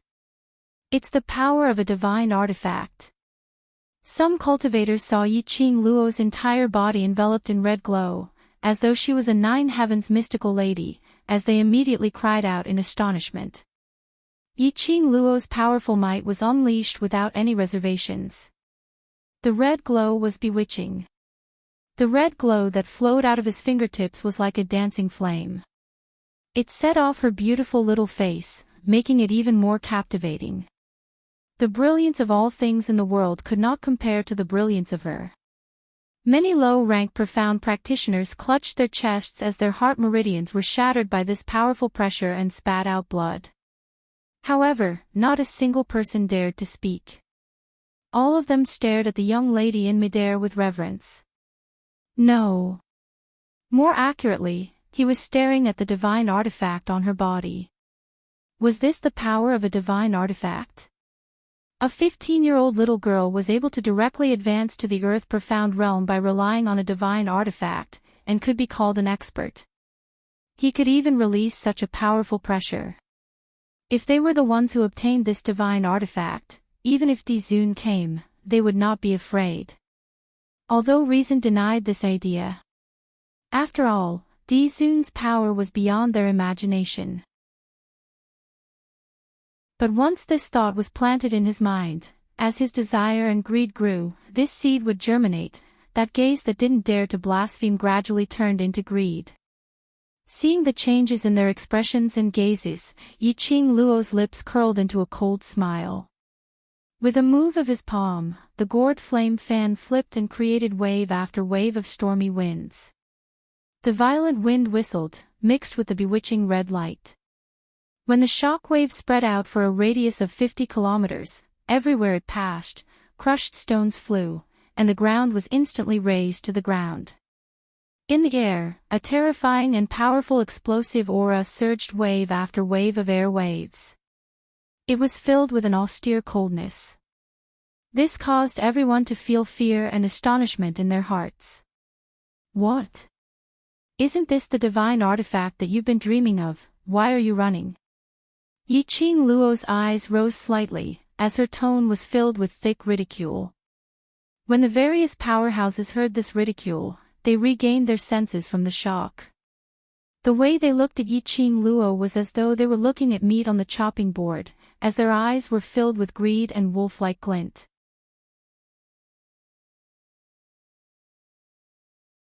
Chapter 905. Immediately, thousands of cultivators, hundreds of powerhouses men, all charged towards Yiqing Luo's direction. Yiqing Luo glanced at the surroundings. After confirming that Xiao Jin and Baiming Lianqing had already brought his team and left according to plan, he slowly let out a breath of impure air. As long as they left, with her and Dmo Xian around, there was no need to fear those forces. Yuqi family's patriarch's order was only for Yiqing Luo. After making use of other forces to open up a path of blood, they directly abducted Yiqing Luo. Thus, he had been loitering around the periphery.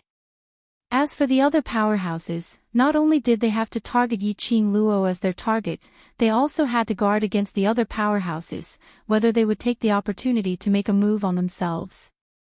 For a time, the battle situation was chaotic, but it was also sensational. Outside the tomb of the Ling King, all kinds of profound energy fluctuated, strong winds surged, and the spiritual energy of heaven and earth gathered and overlapped. Tong Ziqing and the others led the remaining Zhao Bo and the other mercenaries to pick up their weapons and began to fight. From the looks of it, it seemed like, just a spit from one person from each faction could drown them to death.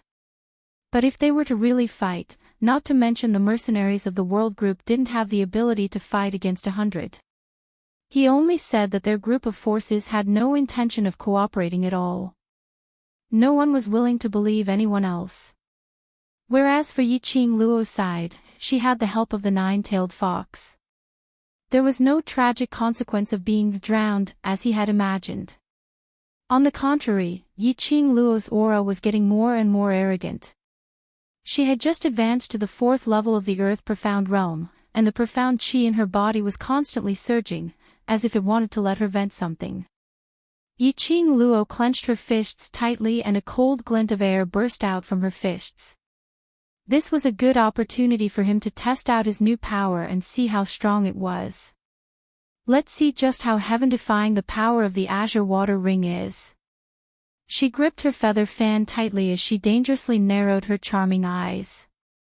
Her delicate body instantly shifted in midair, bringing along a violent gust of wind as it transformed into a gigantic whirlpool of energy wave that rushed towards all the profound practitioners in the surroundings. Yiqing Luo could clearly feel that her every move was filled with boundless heaven and earth's spiritual qi. The profound jade heart that was being nurtured in his heart felt different from the profound jade heart that he had previously used. It was filled with a sense of satisfaction.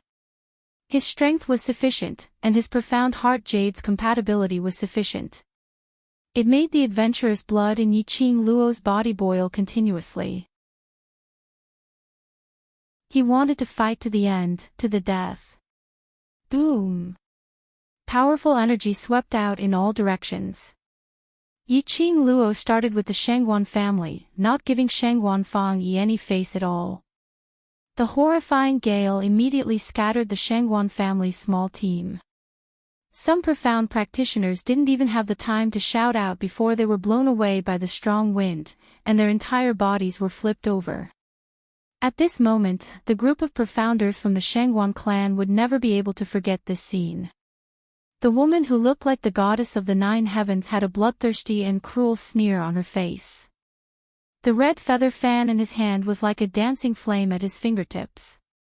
Wherever it went, no one survived.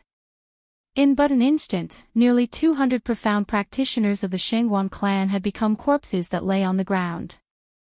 Among the corpses, the black-clothed girl was smiling faintly, but her charming eyes were flowing with a cold light that seemed to come from hell.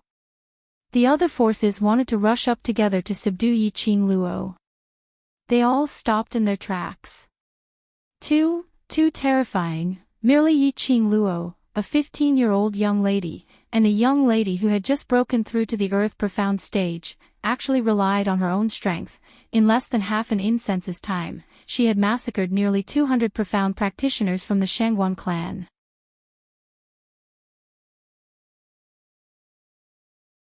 Chapter 906. The only one who survived was Shangguan Fangyi. The cultivators from the Shangguan family's forces had died to protect Shangguan Fangyi. Only Shangguan Fangyi was left. His handsome face was stained with blood.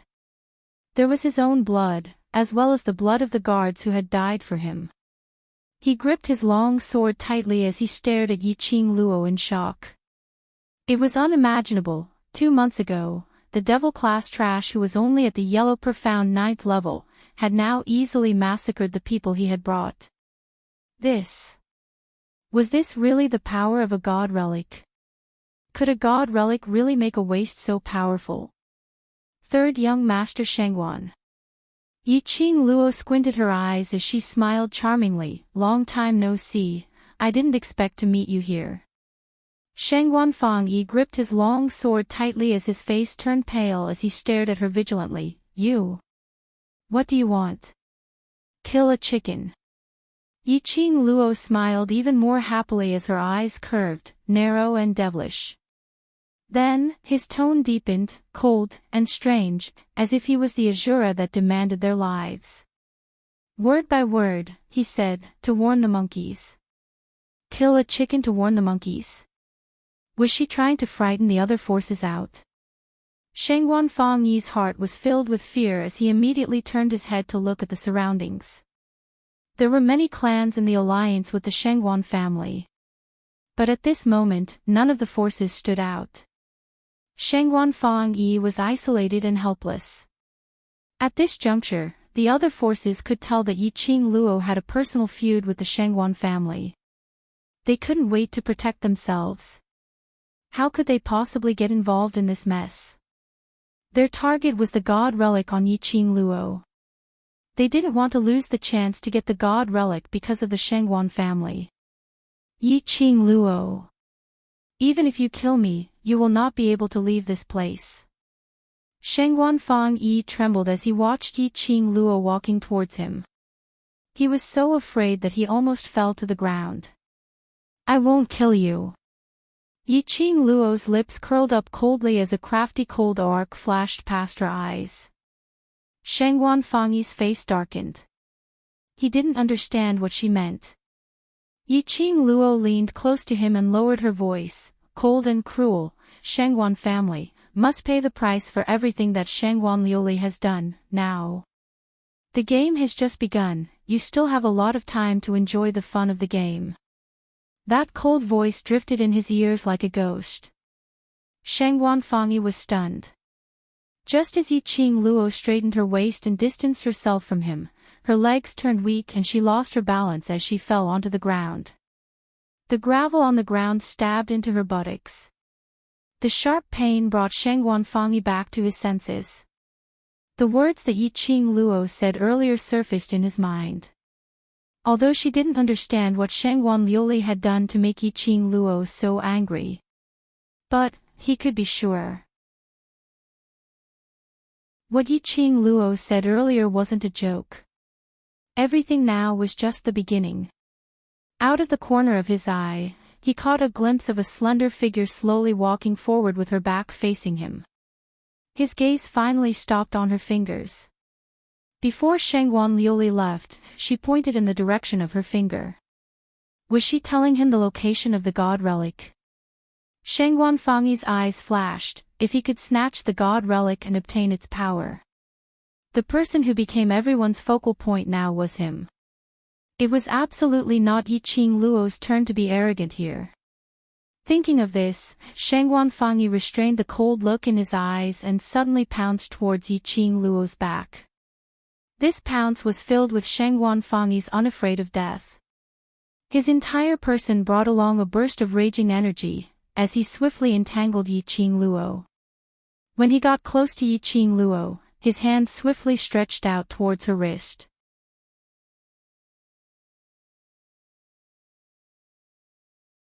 Chapter 907. This ring is a divine artifact. Shengguan Fangyi's eyes shone brightly and without thinking, he directly stretched out his hand in an attempt to forcefully remove Yiqing Luo's ring. Just as Shengguan Fangyi's hand was about to touch Yiqing Luo's ring. Suddenly, a huge wave of qi surged up and fiercely crashed into Shengguan Fangyi's chest. Pfft! He spat out a mouthful of blood. The divine artifact is that ring? Brothers, let's go. Snatch the divine artifact. All the surrounding forces, because of Sheng Wanfangyi's actions, naturally noticed the azure aqua ring which was emitting a red glow on Yiqing Luo's fingertip. Once he confirmed what a divine artifact was. Those spectators who were watching the show immediately flocked towards Yiqing Luo's direction. Yiqing Luo's eyes narrowed as she gave a cold laugh. Her footsteps immediately expanded as her figure swiftly retreated backwards. Immediately after, he bypassed a group of forces that were surrounding him. He didn't forget to stir his vast profound energy with the feather fan in his hand to deal a fatal blow to those profound practitioners. Her speed was extremely fast, so fast that not a single one of the thousands of profound practitioners could catch a glimpse of her. On the other side, Nangong Firen took advantage of the chaos and left with Nangong Lin and the others. Part of the reason why Yiqing Luo took the initiative to display the power of the god relic was to create an opportunity for them to leave. Nangong Firen blushed at the thought of this. As the leader of the third-ranked mercenary group, the Gold Mercenary Group. But in the end, he ended up running away in defeat. She even had to let a woman from the Bronze Mercenary Group create an opportunity for her to escape. However, their departure still attracted the attention of other small forces. All of them came out from Ling Ling King's tomb. Although Yiqing Luo had already displayed the majesty of the god relic, proving that the god relic was with her. However, there were many good things in a place like the tomb of the Ling King. Especially for a gold medal mercenary group like this to enter the tomb of the Ling King, they must have something good on them. Since these small forces could not participate in the fight for the divine weapon, they naturally turned their attention to Nangong Firen and the others. Nangong Firen pulled Nangong Lin behind him and fought back with Yi Fingru and the others. The four of them had already expended a lot of energy in the tomb of the Ling King. At this moment, it was slightly strenuous for the four of them to deal with these 100 or 200 low-level profounders. Furthermore, even though Nangong Lin was talented, she had never experienced a real fight before. She panicked at this moment. While the other four were unable to split their attention to protect her, Nangong Lin was being chased by a profound practitioner from a small force. Nangong Lin turned around and ran away in fear. It just so happened that he saw the young lady who was ceaselessly executing her movement technique and flicking the feather fan in her hand, causing wave after wave of profound energy to surge. Nangong Lin seemed as though she had seen a life-saving straw as she directly pounced forward. Yiqing Luo. Save me. The profound qi in Yiqing Luo's body became more and more proficient in releasing it. She quickly circulated the profound qi in her body and fused it with the devouring flame fan. The qi waves stirred up by his fingertips became increasingly unpredictable. That imposing aura was like a rainbow, the surging and majestic profound energy spread out wave after wave. Yiqing Luo's half-squinted eyes flashed a faint cold glint. The cruel smile on his face became more and more obvious. She wanted to release more power. She wanted to raise the entire area outside the Ling King's tomb to the ground. The surging profound qi in her chest pounded against her chest, as though it was about to burst out. Suddenly, a person bumped into her. The profound qi which was accumulated and ready to be released instantly dissipated after this knock.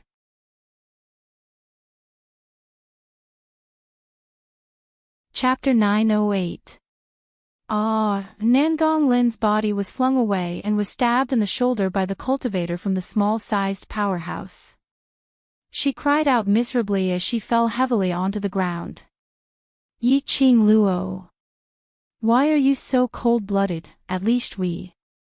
Nangong Lin cried out in pain as she stared fiercely at Yiqing Luo's direction. Just this one look made the anger in Nangong Lin's heart be replaced by fear and terror. What kind of pair of eyes was that? It was as cold as a venomous snake, without any warmth. Just one look and Nangong Lin felt as though she was in an ice house. Nangong Firen rushed over and killed that cultivator who wanted to charge up with one slash. He held Nangong Lin up with one hand as he looked at the wound on her shoulder with a complicated gaze. Nangong Lin saw that she had someone to rely on as she buried her head into Nangong Firen's arms. But she didn't dare to whimper and complain about Yiqing Luo's evil deeds like before. They had already settled those small-sized powerhouses, and Yi Fengru, Zi Qianqian and the rest had also rushed over. When they saw the wound on Nangong Lin's shoulder, they frowned. You could have saved her. Nangong Firen gazed deeply at Yiqing Luo, and for some reason, he had a strange feeling. Yiqing Luo's pink lips curled slightly as she snorted with a faint smile. I have no obligation to save her. Repaying evil with good was obviously not her style.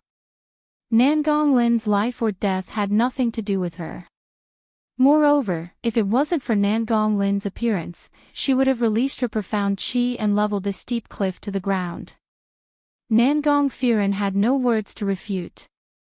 Indeed, Yiqing Luo had no obligation to save Nangong Lin. Moreover, Nangong Lin had gone against Yiqing Luo time and time again. From Yiqing Luo's standpoint, she could indeed choose not to save her. But Nangong Firen felt that it shouldn't be like this, even if today was the first time he got to know Yiqing Luo. Nangong Firen felt that Yiqing Luo wasn't a narrow-minded person and would absolutely not abandon someone's life just because of a few words of slander and insults. Yiqing Luo respected every life. This was what Nangong Firen felt during the few hours they spent together in the tomb of King Ling. As though sensing Nangong Firen's puzzlement, Yiqing Luo smiled as her long and narrow eyes outlined a cold arc. I've never thought that I'm a kind person.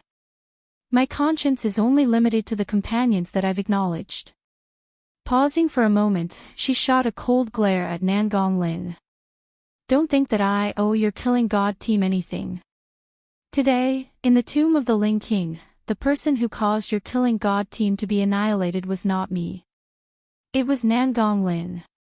The worms were attracted by Nangong Lin. It was Nangong Lin who had awakened the 5 corpses. If it wasn't for Nangong Lin's willfulness, the Azura group wouldn't have lost so many people. Yiqing Luo dropped this sentence and shifted her gaze away without any warmth, not wanting to be entangled with them any further. Nangong Firen held the shivering Nangong Lin in her arms and frowned. After a long while, she closed her eyes and said, "Let's go." When she passed by the man who was standing afar, gazing at Yiqing Luo with a gentle gaze, Nangong Firen suddenly stopped in her tracks. Pay attention, she doesn't seem right. Dmo Xian's peach blossom eyes glistened as he lifted his eyelids and casually shot a glance at him. Following that, a deep voice leisurely entered her ears, "This lord's woman, this lord knows it better than you." Nangong Firen was stunned as he lowered his eyelids and muttered, "I've said too much." After saying that, he carried Nangong Lin and left the Ling King's tomb with the other 3 without looking back.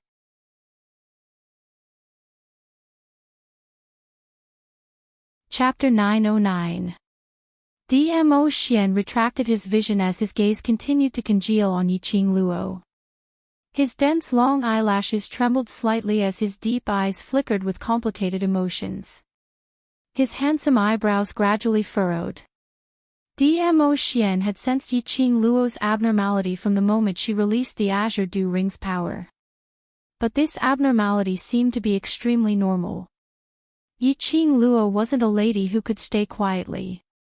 Was it because after a long period of time, her ability had increased and the sealed battle spirit in her body was slowly awakening? The adventurer's blood was starting to boil. All these possibilities were possible. From the current looks of it, Yiqing Luo's performance was still considered normal. Only after the battle ended would he be able to check on her body properly before he could be assured. Boom! An earth-shattering loud sound was heard. Outside the Ling King's tomb, an intense gale was stirred. The horizon was getting nearer and nearer as circles of pitch-black shadows attacked. Gradually, the sound of footsteps that shook the hearts of people could be clearly heard. Dong dong dong, as the footsteps became more and more ear-piercing, the ground started to shake. When the various powerhouses heard this sound, all of their expressions changed drastically. Not good. The beast tide is here. Could they be attracted by the god relic's energy? From this sound, there are at least 100 over magical beasts. The beast tide has erupted. Beast tide. Two words which made one tremble with fear. Numerous cultivators would rather kill a few more people than to meet with a beast tide. Especially such a ferocious beast tide. Those powerhouses who were fighting for the god relic also stopped their attacks. All of them gazed far into the distance. But a moment later, they saw a huge black mass of magical beasts charging over. Huge batches of magical beasts charged forward. The huge magical beasts ran on the ground, causing the entire ground to shake. It's really a beast tide. These magical beasts' target seems to be the god relic. One of the powerhouses saw that huge mass of magical beasts, and after they surged over, they surrounded the Ling King's tomb which had been leveled to the ground. There were a few tiger beasts which were at least the size of 2 tigers, as they circled around the Ling King's tomb, sniffing around.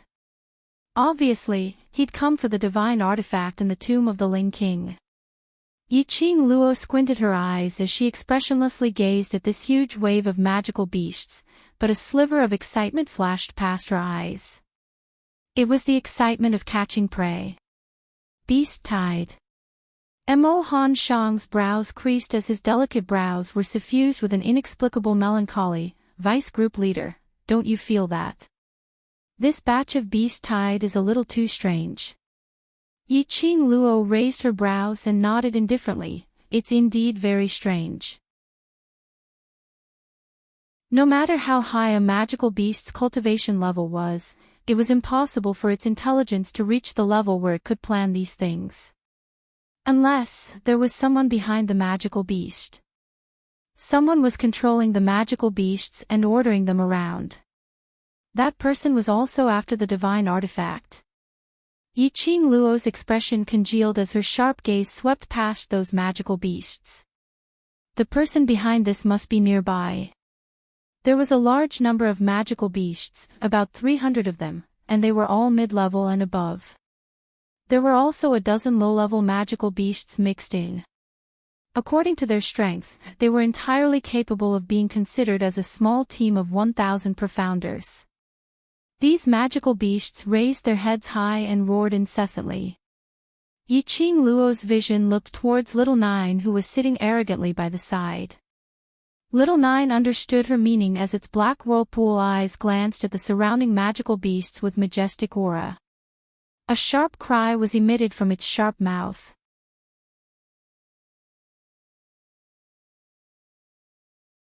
Chapter 9-10.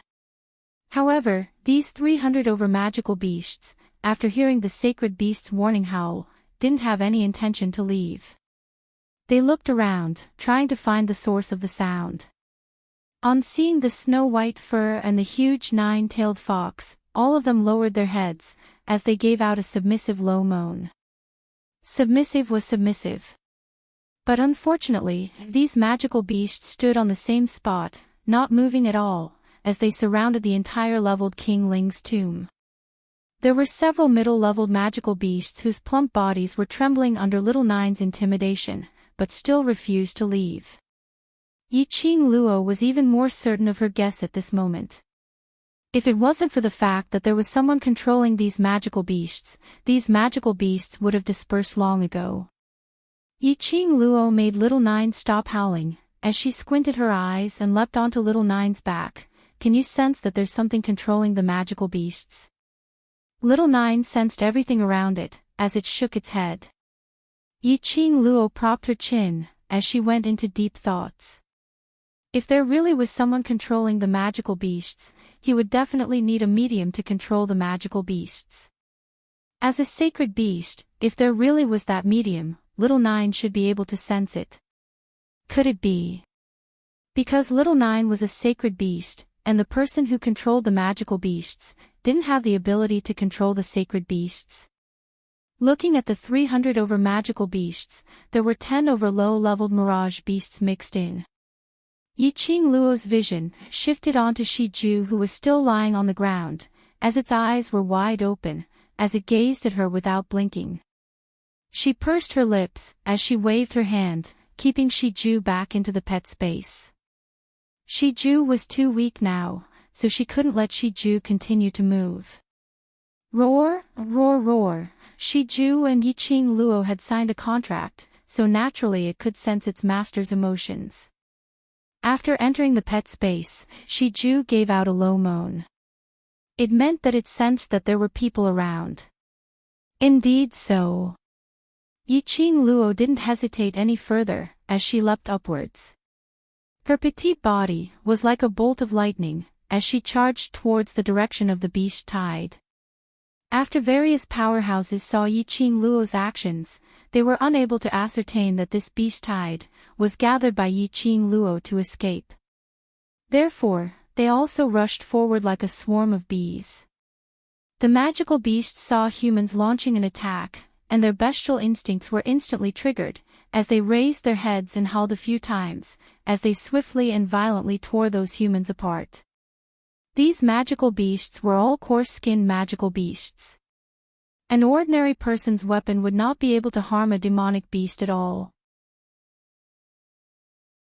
The various forces were blocked by the magical beasts and naturally assumed that it was the nine-tailed fox who had summoned the surrounding magical beasts to help Yiqing Luo out of the predicament.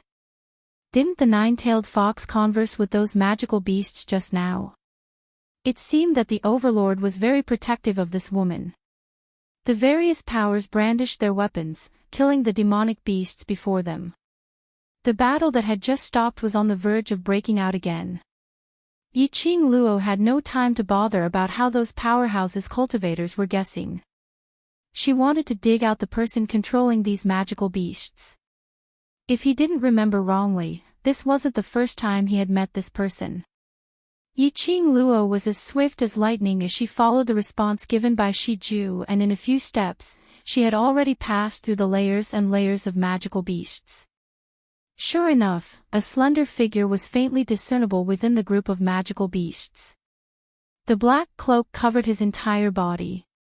However, it was not difficult to see that while the figure was slender, it was also petite, and was clearly a woman. At this moment, that woman's fingers were holding an emerald jade flute, as she placed it by her red lips and kept on blowing. Her fingertips bounced above the jade flute, as agile as an elegant dance. But Yiqing Luo didn't hear any sound coming from that jade flute.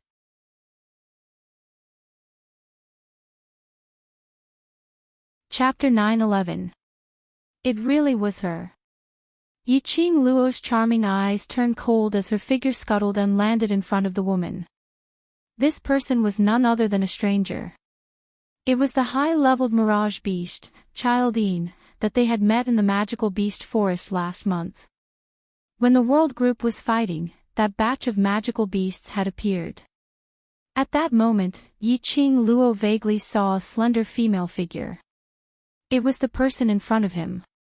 This person controlled the magical beast to follow her time and time again, creating trouble for her. What was his motive? Judging from his attire, he seemed to be a member of the dark forces. But every time she made a move, it seemed that the timing was not the same as that of the dark forces. "You, who are you?"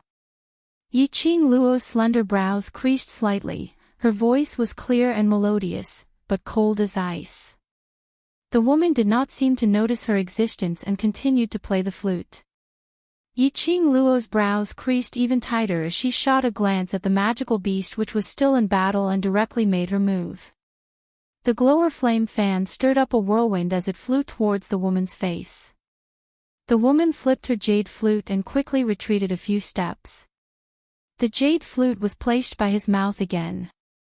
A clear and tyrannical voice rang out, and a violent gust of wind rose from the horizon. A giant bird beast grabbed the retreating woman with its sharp claws and flew away. "You want to use the bird beast to escape from here?" Since she had already appeared, Yiqing Luo had no intention to give this woman a chance to leave. Yiqing Luo's 5 fingers moved and a strong profound qi burst out of her body. A powerful red mystic light burst out of the feather fan. The mystic light turned into a seam and directly severed the two wings of the giant beast. Yiqing Luo stomped her feet and leapt upwards. The height at which she jumped was exactly the height at which the bird beast fell. The bird beast's wings were cut off, and it let out a mournful cry. The claws that were grabbing onto the woman immediately loosened. The woman was a little flustered, and just as she was about to play the jade flute again, her arm was grabbed by a slender little hand. She looked back and met with a pair of clear and charming eyes. Those eyes were flowing with a seductive light. The black cloak slid off his head. 4 pairs of eyes met, and Yiqing Luo's eyes, which were filled with a sneer, was immediately filled with a sliver of astonishment. It was her. The person controlling the magical beasts was actually her. Yiqing Ling. How could it be Yiqing Ling? Ever since Yiqing Ling's use of dark forces items was exposed in public, her profound jade heart was destroyed and her meridians were severed, she was chased out of the Yi residence. It had been so long. Yiqing Luo had almost forgotten about the existence of Yiqing Ling. She didn't expect Yiqing Ling to use such a method to appear in front of her again. He was clearly a cripple without the ability to move. Now, he had actually become a beast tamer who could control magical beasts. And it was precisely this trace of astonishment that gave Yiqing Ling the opportunity to counterattack.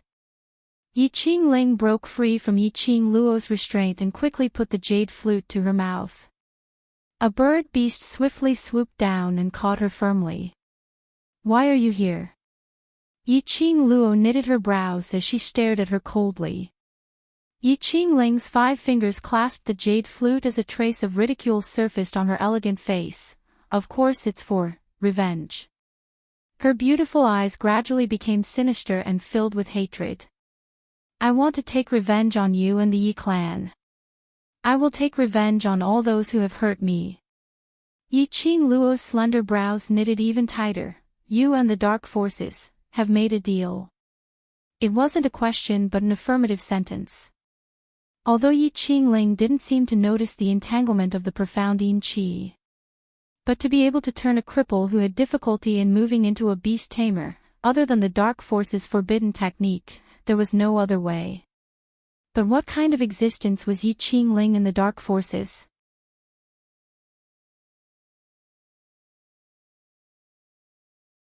Chapter 9-12. Yiqing Ling remained silent. Silence was considered as acquiescence. Yiqing Luo narrowed her eyes dangerously. "Was it Yiqing Qian who sent you to the dark forces?" Yiqing Qian was able to freely manipulate the profound yin qi, which showed that her status in the dark forces should be equivalent to that of a guardian or an elder. Yiqing Ling joining the dark forces was probably because of Yiqing Qian. She didn't look like she was eroded by the profound yin qi. But Yiqing Luo was certain.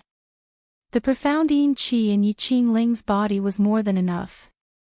Otherwise, Yiqing Ling's meridians would not be able to recover. This beast-taming ability that came out of nowhere should be the masterpiece of the dark forces.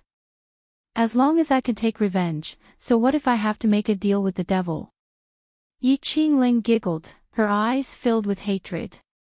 Her fingers clasped the jade flute and placed it by her lips as she smiled softly. "Yiqing Luo, no matter how powerful you are, facing thousands of magical beasts and those cultivators who are eyeing you covetously, you can't escape from this place." A silent airflow overflowed from Yiqing Ling's fingertips. That airflow lingered around Yiqing Ling's body, circling round after round. The bird beast that Yiqing Ling was riding on quickly flew backward. Soon after, birds and beasts that blotted out the sky and covered the earth came whistling from all directions. These birds. Yiqing Luo's eyes suddenly surged with a strong murderous intent. These were the birds that slaughtered the marketplace. About 100 of them, densely packed, rushed towards her. "The one who slaughtered the people in the marketplace is also you." Yiqing Luo's voice also revealed a strong anger. That day, she followed the description of the tea house owner and saw the black-cloaked man, it was not Yi Qingling at all. Because Yi Qing Luo could tell. Yi Qingling only had a beast-taming ability. Yi Qingling did not have profound qi or profound yin qi, it was just an ordinary human body. That day, the black-cloaked man had escaped from her and Dmo Xian's pursuit. Yi Qingling definitely could not do it. Yi Qingling laughed softly, her fingers dancing on the jade flute, manipulating the bird beast to tear Yi Qing Luo mercilessly. It's me, but seventh younger sister isn't as sharp as I thought. She smiled until her eyes squinted. But I used a protector to attract your attention, and you fell for it easily. What? When did seventh sister become so kind? You even want to take revenge for those people in the market? The birds and beasts howled, covering the sky and covering the earth as they surrounded Yi Qing Luo, enveloping her. In an instant, Yi Qing Luo's figure was already covered by the birds and beasts. Yi Qingling's eyes were filled with raging hatred, the speed at which she blew the jade flute also increased, her fingertips constantly adjusting the notes. While playing the jade flute, her cold voice clearly came over. Seventh younger sister, you destroyed my profound heart jade and broke my meridians. I'll tear your body and bones to pieces and scatter your soul. The clear cries of birds and beasts pierced through the sky. One by one, they continued to surge towards Yi Qing Luo's direction. Qing Luo, Vice Commander. When the World Mercenary Group members below saw this, they cried out in fright. However, they were obstructed by other magical beasts and profound practitioners from other powers, so they were unable to provide assistance at all. Tong Zi Qing's gaze subconsciously looked towards the man who stood alone in the midst of the chaotic battle, like a banished immortal. His hands were still behind his back, his obsidian-like deep eyes stared unblinkingly at the horizon. The expression on his face was calm, without any ripples. Tong Zi Qing immediately felt relieved and transmitted her voice through the mercenary group badge. Believe in Vice Commander, nothing will happen to her. What we need to do is to get rid of the person in front of us, to reduce Vice Commander's burden. Yes. The 20 or so mercenaries replied in a sonorous voice. Yes, they must believe in Vice Commander.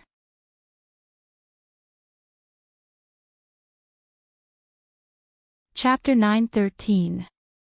If something happened to Yi Qing Luo, Dmo Xian would be more worried than anyone else. Since Dmo Xian wasn't worried, it meant that Yi Qing Luo was still fine. A beast tamer couldn't do anything to Yi Qing Luo. Yi Qingling's eyes were icy cold as she stared complacently at the figure that was swallowed by the birds. The flames of hatred and anger were still burning wantonly in her eyes. She blew the jade flute, controlling the bird beasts to burn Yi Qing Luo, tearing her apart and finally swallowing Yi Qing Luo's soul. Her mood was agitated and restless.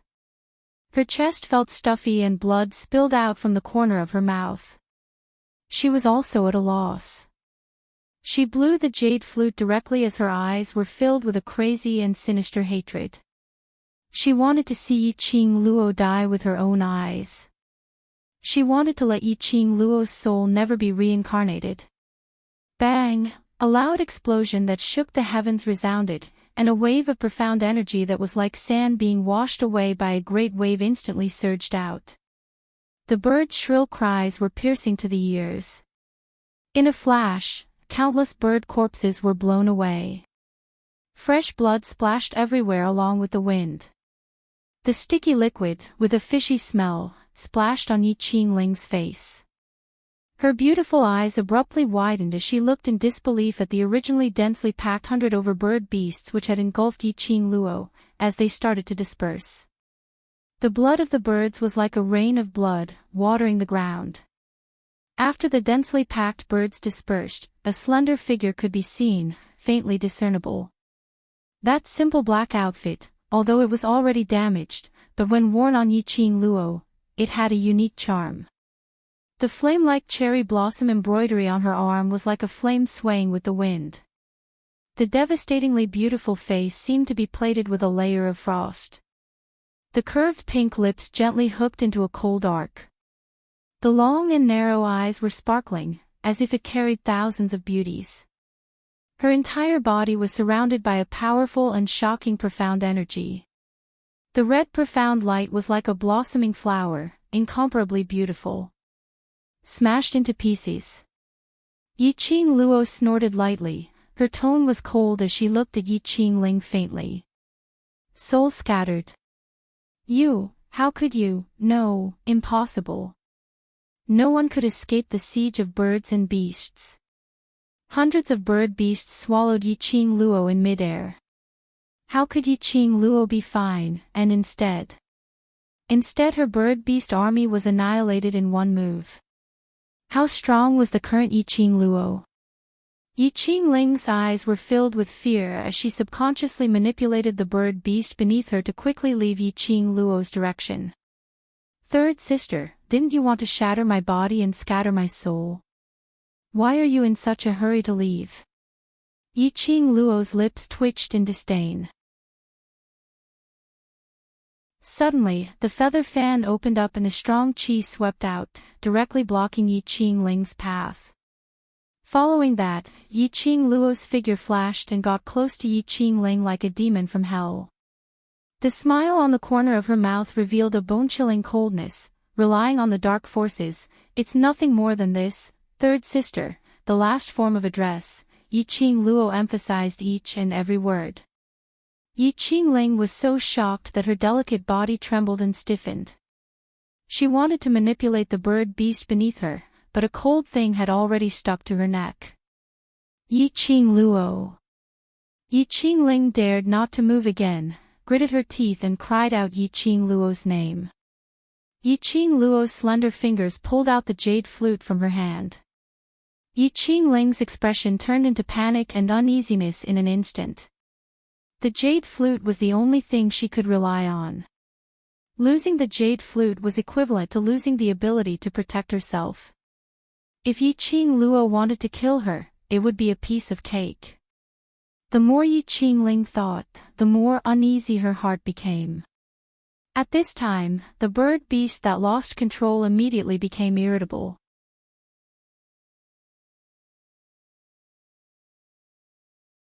Chapter 9:14. Ah! Yiqing Ling screamed in terror. Her body felt light as Yiqing Luo grabbed her firmly and both of them landed on the ground. Yiqing Luo. What are you trying to do? Yiqing Ling panted uneasily as her pupils constricted and stared at Yiqing Luo in fear. She had fallen into Yiqing Luo's hands and she had no leeway to retaliate. Sooner or later, she would be killed by Yiqing Luo. Why not take action earlier and directly end her pain? As if she had seen through Yiqing Ling's thoughts, Yiqing Luo's lips curled up and directly interrupted her delusion. Third sister, you have repeatedly opposed me, obstructed me, and even wanted to take my life. Do you think I will let you die so easily? She smiled lightly and tilted her head, her long and narrow eyes revealed a bit of charm. Moreover, what third sister should not have done is to massacre the marketplace. The people there were so innocent. It was just because they passed by the marketplace and had a conflict with the Iron Blood warriors. Just because of their conspiracy, a futile attempt to use the profound Yin Qi to engulf her. In order to massacre. There was a high possibility that the dark forces would step into the Nirvana realm. In fact, those people didn't know anything at all. Thinking of the tea house owner who was on the verge of collapse and the stall owner who painted them, Yiqing Luo's heart couldn't help but twitch a few times. A strong anger inexplicably welled up in her heart. Yiqing Luo's cold eyes faintly floated a touch of sullen. She wanted to avenge those people in the marketplace. For those innocent people, to kill this Yiqing Ling who controlled the birds and beasts and massacred the marketplace. Not only Yiqing Ling. And those people behind Yiqing Ling. Yiqing Ling's piercingly cold eyes suddenly turned scarlet. The feather fan in her hand was suffused with a terrifying profound qi as it directly struck towards Yiqing Ling's face. Yi Qingling was completely stunned by that pair of eyes filled with hatred. Until that profound chi struck her face, she didn't even have the time to struggle and escape. Just as the profound chi struck Yi Qingling's face, suddenly, a more powerful profound chi directly crossed in front of her, forming a transparent protective shield. The majestic profound chi suddenly dissipated. Yi Qingling opened her eyes in panic only to see a purple figure encircling Yi Qingluo's slender waist. That man had a face of peerless elegance. His fluttering purple robe made his handsome face look even more handsome. His long and narrow peach blossom eyes only took a casual glance, but his heart felt as if it had been hooked. However, Yi Qingling's infatuation did not last long. Because that handsome man was hugging Yi Qingluo tightly. That pair of soul-stirring eyes could only accommodate Yi Qingluo alone. Little Luo, Dmo Xian's brows creased tightly as his 5 fingers clasped tightly onto the glower flame fan that she was about to raise and forcefully snatched that glower flame fan from her hands. From Yi Qingluo's side, a strong billowing airwave was violently moving about. The intense killing intent in her eyes refused to dissipate. "Ah, Xian, don't stop me." Yi Qingluo's voice was cold as she struggled to break free from Dmo Xian's embrace. She is the one who controlled the birds and beasts and massacred the marketplace. Dmo Xian's eyes sunk as the strength in his arms increased. No matter what, you can't kill her now. Yi Qingluo knew that if the man refused to let go, no matter how she struggled, it would be futile. She simply raised her head and looked at Dmo Xian's eyes coldly. "Are you protecting her?"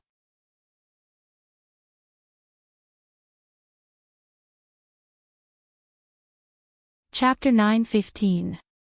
Since it has nothing to do with you, then get out of my way. Yi Qingluo knitted her brows tightly. She didn't like to see Dmo Xian talking to her with a straight face for another woman. Dmo Xian's big palm clasped the back of her head, bent down and kissed her lips. Dmo Xian. Yi Qingluo flew into a rage out of humiliation. Her mouth was blocked as she roared his name. She struggled with all her might, but how could she be the man's opponent? But after a while, she had already collapsed into Dmo Xian's arms. Dmo Xian's eyes didn't have the slightest bit of desire when he was intimate with her. Seeing her misty eyes, he then slowly released her lips. The delicate young lady nestled in his arms. Her pink lips were red and swollen from his love, glowing, as if tempting him to bend down to pluck them. That pair of enchanting eyes were long and narrow, yet bewitching.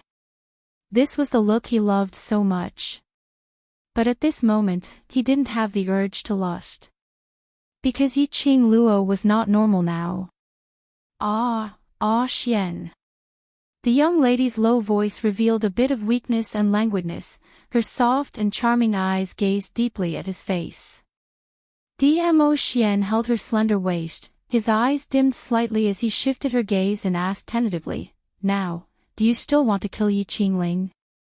His voice was deep and husky. When it was by her ear, it could easily stir a certain part of her heart. Yi Qingluo's delicate body trembled in his arms. Her gaze followed Dmo Xian's direction and looked towards Yi Qingling's direction. Instantly, the expression on her face stiffened. The memory of the short circuit just now surged into her mind. Her dazed eyes blinked and blinked again. After a long time, she regained her senses. Her eyes were filled with confusion. Just now, wanted to kill her? That feeling of hatred, that feeling that filled her heart, seemed to still exist, waiting to be unleashed. But at this moment, Yi Qingluo could completely feel her own heart. She knew that Yi Qingling was the one who massacred the market. She indeed wanted to kill her. But she absolutely didn't have that kind of strong impulse to dismember Yi Qingling. What was going on? Just now, her heart seemed to be out of control, frantic and restless. "If you still want to kill her, I'll do it." Dmo Xian's voice was low as he gazed into her eyes, not wanting to miss the slightest change in her emotions. The pair of charming eyes were startled at first, then she frowned and said, I can kill her myself. Yi Qingling was aware of the change in the situation, and when they looked at her at the same time, she rolled to the side of Yi Qingluo's leg. Over there was the jade flute which Yi Qingluo had dropped onto the ground when she was kissed till she had no energy left. Yi Qingluo was hugged in Dmo Xian's arms, and her mind was still engulfed by that restless memory earlier, so she had yet to regain her senses. Yi Qingling caught the jade flute and immediately blew it. A bird beast descended from the sky and took her away. Yi Qingluo's brows creased into a bundle, but she didn't forcefully chase after him. Yi Qingluo felt a lingering fear when she recalled the inexplicable anger and murderous intent which she had earlier. It wasn't only because he was in a mess when he faced Yi Qingling and wanted to kill her to vent his anger. Even earlier, when she massacred the Shangguan family's team, she also had this feeling. When she saw the fresh blood splattering and the corpses all over the ground, she actually felt strangely excited. Little Luo, from now on, don't release too strong profound qi for the time being. Dmo Xian's eyes flashed as he seemed to have a guess, but he wasn't too sure.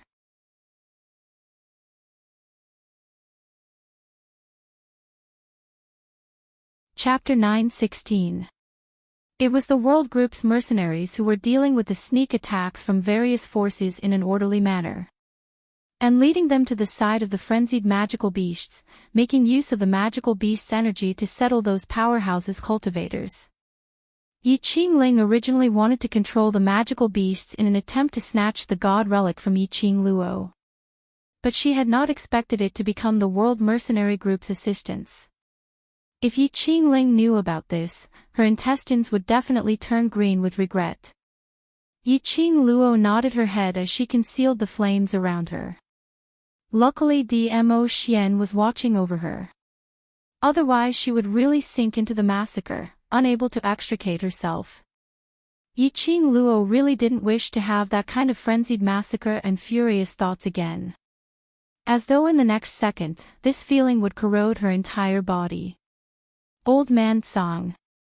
Yi Qingluo called out Old Man Song's name in her mind.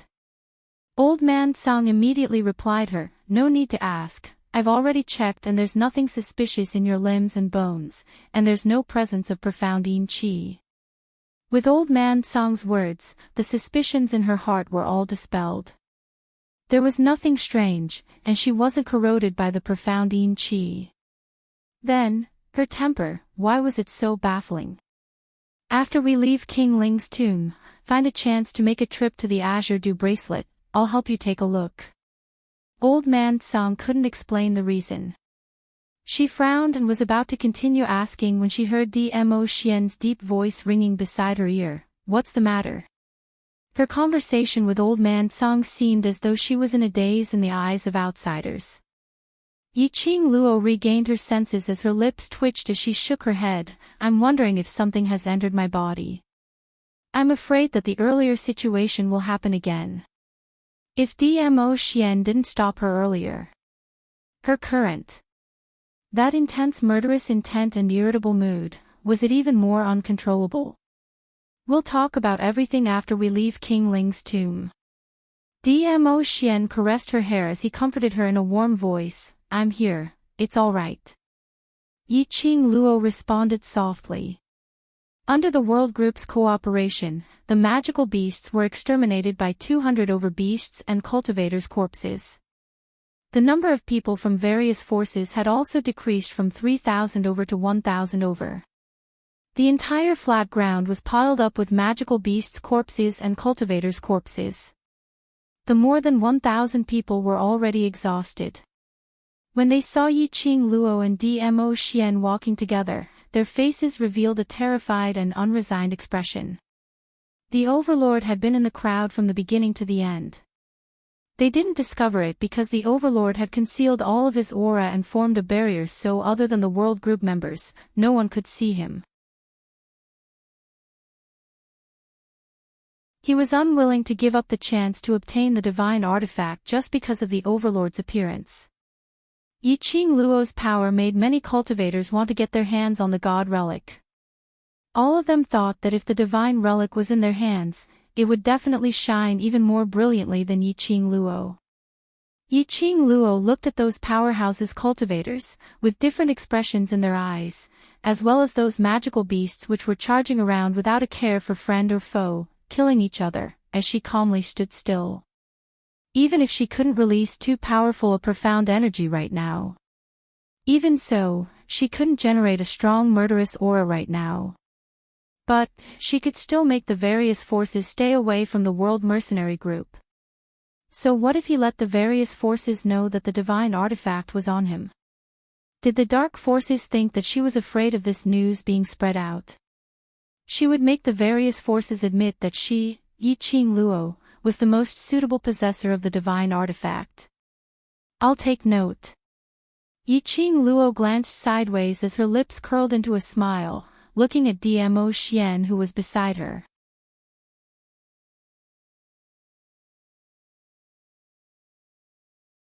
Chapter 9:17. Dmo Xian would not stop Yiqing Luo's decision.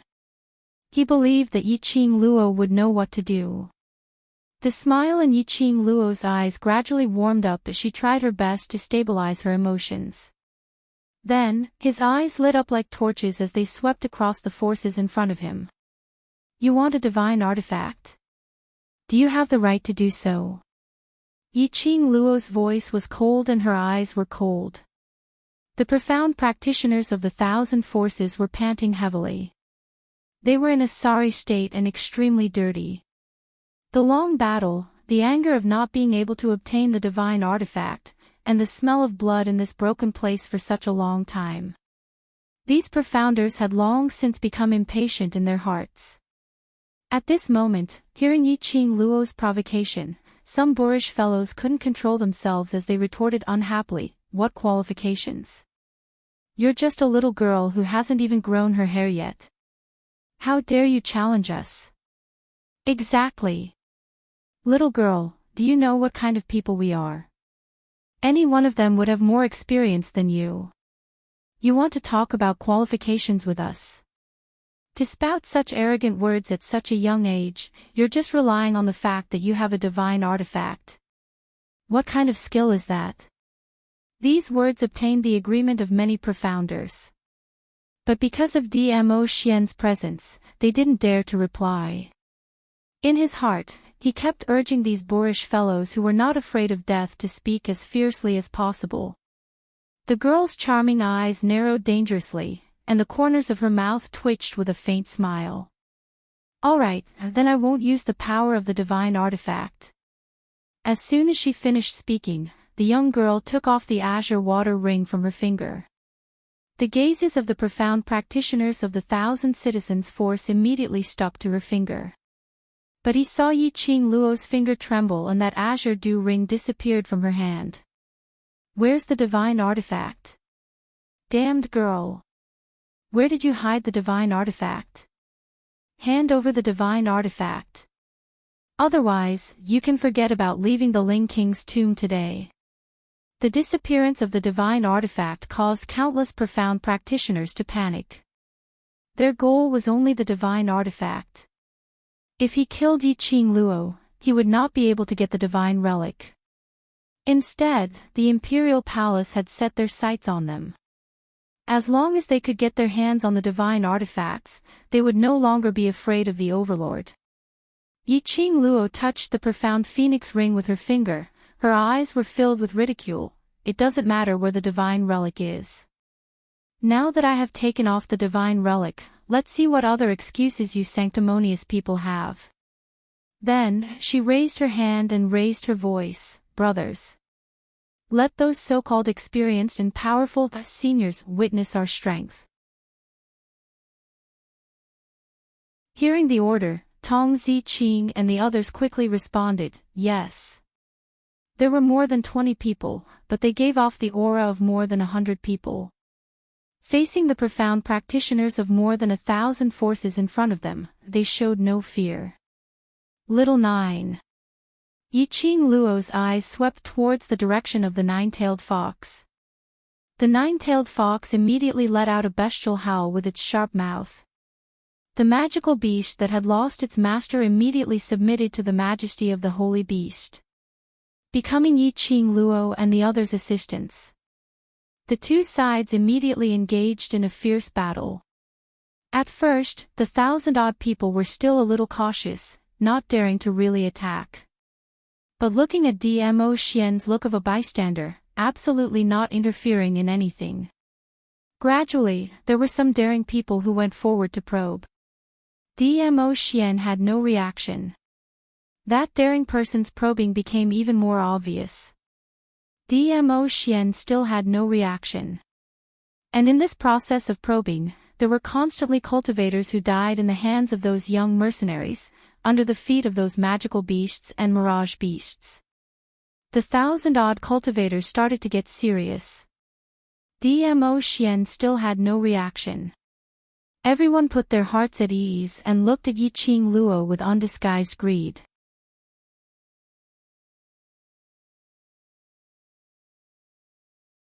Chapter 9:18. The Azure Dew Ring's energy was sealed in the profound Phoenix Ring. Yi Qing Luo tried her best to control the rhythm and strength of her profound chi release. But when the feather fan in her hands killed the incoming profound cultivators, fresh blood splattered. The scarlet and glaring blood stimulated her heart, and there was still that restless feeling of wanting to move. Yi Qing Luo bore with it and didn't let that restless feeling control her body. In just a short while, the blood around her had turned into a river. Those surrounding cultivators who wanted to snatch her god relic, under the cooperation of the magical beasts and her brothers, fell one by one. Actually, these mercenaries in the world group had never killed anyone before. Some of them had never killed anyone before. They were once treated as trash. They understood the feeling of wanting to live on. Even under Long Yunzhan's leadership, they became stronger and no longer treated as trash as a disgrace. They still didn't know how to kill. When they killed the first person, their hearts were still filled with fear and uneasiness. But recalling what Yi Qing Luo had once said, "In this world where the weak are prey to the strong, if you don't become other people's food, then other people will become your food." Towards those fellows who want your life, don't be soft-hearted or feel fear. Because nothing is more important than staying alive. Yes, they wanted to stay alive. They wanted to stay alive and follow behind Yi Qing Luo, watching their group slowly walk towards the peak. They wanted to stay alive. They wanted to protect their brothers and companions to stay alive.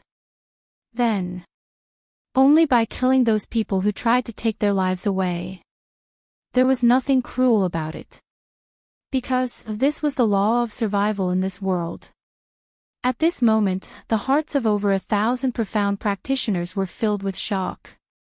These young men and young ladies who looked like 17 or 18 years old actually had such powerful abilities. They were obviously just mystic profound grade cultivators and their actual combat experience wasn't that rich. But unfortunately, these 20 over young men's footwork and body movements were so agile that no one could catch up to them.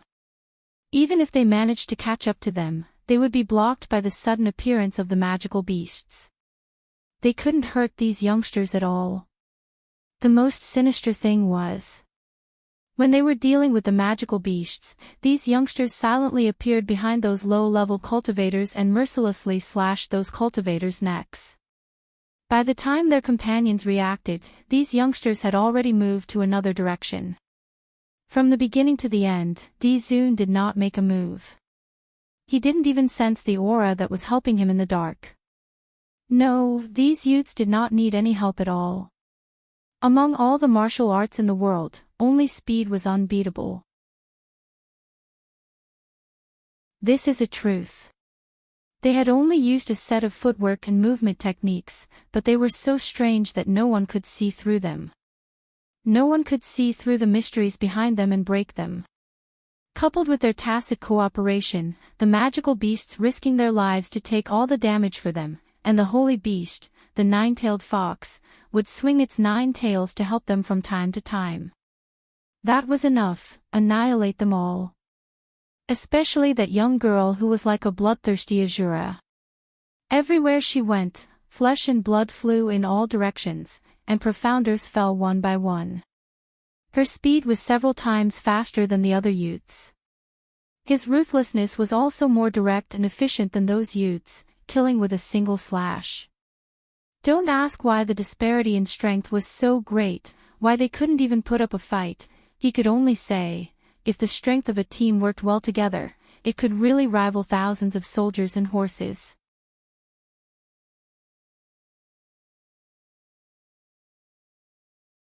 Chapter 9:19. 20 over people massacred an entire 3,000 people. If this was spread out, they would definitely become the laughing stock of Nirvana realm. How could they tolerate the reputation which they had worked so hard for their entire lifetime to be destroyed just like that? Over 1,000 powerhouses cultivators were only left with 400 over people. Until now, these cultivators were still unable to believe that everything in front of their eyes was real. They had really been massacred. Originally they were disorderly, each listening to their own commands. Now, according to their status in the world, they had chosen the Yuchi family to become the commander. With the various powerhouses working together, although they had reduced the number of deaths, but they still had no way to deal with these sinister and cunning youngsters. Yiqing Luo's feather fan in her hand struck out a sharp blade, directly killing 2 cultivators in front of her, as she leapt upwards. Immediately a bird beast flew over under Little Nine's coercion and caught Yiqing Luo in its arms.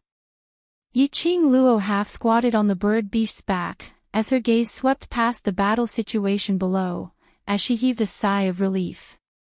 It seemed that the training of the brothers during this period of time was effective. Their learning ability and acceptance ability had exceeded her imagination. Perhaps it was because they were once looked down upon low-level cultivators. Towards matters regarding learning, they were much more serious than ordinary people. Moreover, their unity and tacit understanding was much stronger than what she had imagined. Luckily, the brothers didn't have too many casualties, and all of them only suffered some superficial injuries. Yiqing Luo's gaze swept around, as she saw Yuchi family's patriarch who was standing among the crowd, trying his best to command everyone to fight. As though he had sensed her gaze, or perhaps Yuchi family's patriarch had always been paying attention to her direction. Coincidentally, he raised his eyes, and met her gaze. 4 pairs of eyes met, as Yiqing Luo's lips curled into a bloodthirsty cold arc. Her devastatingly beautiful face was stained with a few drops of blood stains. Coupled with this coquettish cruel smile, there was a different kind of charm. Yuchi family's patriarch's heart shook fiercely, as he completely froze. In the crowded and chaotic battlefield, he was pushed slightly by someone, and his whole body staggered and fell backwards. Luckily the guards beside him reacted in time to support him. Otherwise, Yuchi family's patriarch's loss of composure would become a joke again. His heart contracted, as his eyes widened in astonishment, as cold sweat started to flow. After returning last month, in less than 24 hours, Yuchi Ping died silently at home. Moreover, his death was miserable, as if all of his vitality had been sucked out, leaving behind only a withered corpse. This matter caused Patriarch Yuchi to be somewhat vigilant. Yuchi Peng's death was too strange. It was so strange that the Yuchi family head had already started to suspect that Yuchi Peng had really made a deal with the dark forces. Regarding the news of Yuchi Peng's death, he had been hiding it from the outside world. He more or less believed what Yiqing Luo said earlier. Because Duke Jing, who would often come to the Yuchi residence to hang around, ever since that day when he returned, he had never returned to the Yuchi residence. It was very likely that he had already been poisoned. But of course they couldn't eliminate the possibility that his son, or Duke Jing, whose life or death was unknown, might have been killed by Yiqing Luo and wanted to push the blame to the dark forces. This young lady named Yiqing Luo. It wasn't something he could resist at all. Just as the Yuchi patriarch was about to leave, a cold wind suddenly blew behind him. Immediately, 10 black-clothed men descended from the sky, blotting out the sky and covering the earth.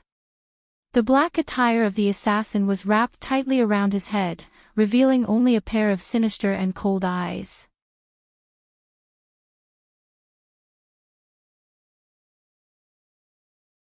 Chapter 9:20. Only. But Yiqing Luo could see the darting black airflow from these killers' eyes. These weren't killers at all. They were people from the dark forces who used the identity of Assassin Hall's killers to conceal their real identities. She had not expected that the dark forces would actually trigger 10 of them at once. Did they really think that by using the identity of Assassin Hall's killers, they could deceive everyone? These dark forces' target was her profound jade heart or god relic. Or both? Guardian, she is dead. The leader of the killers swept his gaze across the surroundings and sensed the aura of the dead from the dark forces in the air as he was filled with impatience as he muttered unhappily. He's dead, yet he still summoned us over. We thought there was some important mission when we saw the blood summon. What a disappointment.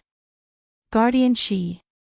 Yiqing Luo thought carefully for a moment and immediately reacted. Wasn't he that black-robed man who told them most of the dark forces' information? It looked like when that guardian she was conversing with them, he had also executed the dark forces' forbidden art, blood summon, to summon these black-robed men who were disguised as killers. In this way, Guardian Ing and Elder Xiong were the first batch of dark forces to enter King Ling's tomb. Whereas Shengguan Liuli was the second batch. Following behind Shengguan Liuli was Guardian Shi and that so-called Lord. Since these dark forces people were already here, naturally they wouldn't intend to return empty-handed. That leader quickly understood the remnant message that Guardian Shi used his thoughts to convey to the dark forces before he died. Knowing that the god relic and profound jade heart were in Yiqing Luo's hands, he immediately waved his hand and attacked Yiqing Luo, preparing to end the battle quickly. This batch of 10 people's ability was obviously extraordinary. They should belong to the Dark Forces Guardian Party. Without any explanation, they directly started the battle. Yiqing Luo sat on the bird beast and almost fell onto the ground. Luckily she reacted in time as she speedily leapt up and dodged the black-robed man's attack. That bird beast only had time to cry out miserably as it turned into dregs. Yiqing Luo retreated back to her brothers as her expression turned grave. Vice Group Leader, those people. Their abilities are so strong. Mo Han Shang's handsome brows were masked with an indescribable complicated emotion. Tong Ziqing nodded slightly as her expression congealed. Indeed, such a strong imposing manner. These 10 people were obviously different from the profounders from the various powers. An aura that seemed to originate from hell emanated from their bodies. It was extremely dangerous, so dangerous that it was terrifying. Yiqing Luo nodded her head as her brows creased tightly, her eyes were as deep as water. She felt it too. These 10 people from the Dark World were definitely not lower than the Guardian Elders in the Dark World. This was especially true for the leader. His aura was so strong that even Yiqing Luo was unable to see through his profound chi fluctuations. It was as if there was an invisible mysterious ripple on his body that was released along with his every move. If you don't want to suffer, then obediently hand over the divine tool and profound heart jade. The hoarse voice of the black-robed leader resounded. Why are the assassins from your Hall of Assassins here to join in the fun? The divine weapon is ours. Who do you think you are? Some profound practitioners had long since suppressed their anger in their hearts. At this moment, he saw that the Hall of Assassins also wanted a share of the loot. And it only appeared when only 400 of their 3,000 people had died. No one could stand it. The profound practitioner had only just taken a single step forward.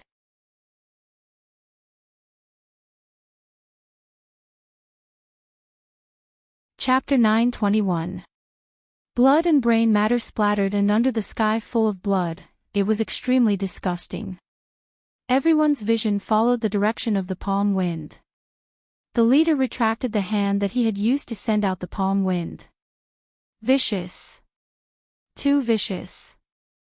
His attack was swift and merciless. It was this murderous aura which made these cultivators who were used to killing, not dared to say a single word. The leader saw that the surroundings had quietened down and immediately shot his venomous gaze towards Yiqing Luo, or, you can choose to leave with me obediently.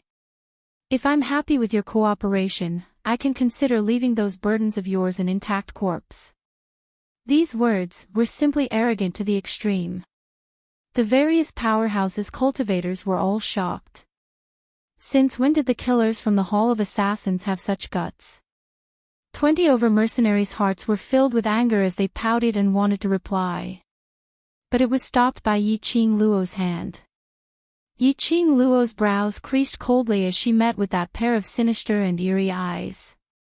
There wasn't any fear in her, but instead she gave a smile. Have you people from the Guardian Party always been so arrogant and condescending? Law Protector Party, these 3 words came out. Yiqing Luo obviously saw the astonishment and vigilance in that black-robed leader's eyes. Young lady, it's indeed rare for you to have such guts at your age. The black-robed leader's eyes sunk as he gave a sly sneer. After a pause, that sneer turned gloomy and sinister, but guts should be placed on the right person.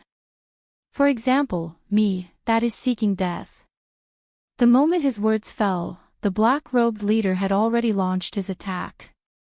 Both his palms raised up as he struck out horizontally with his palm wind.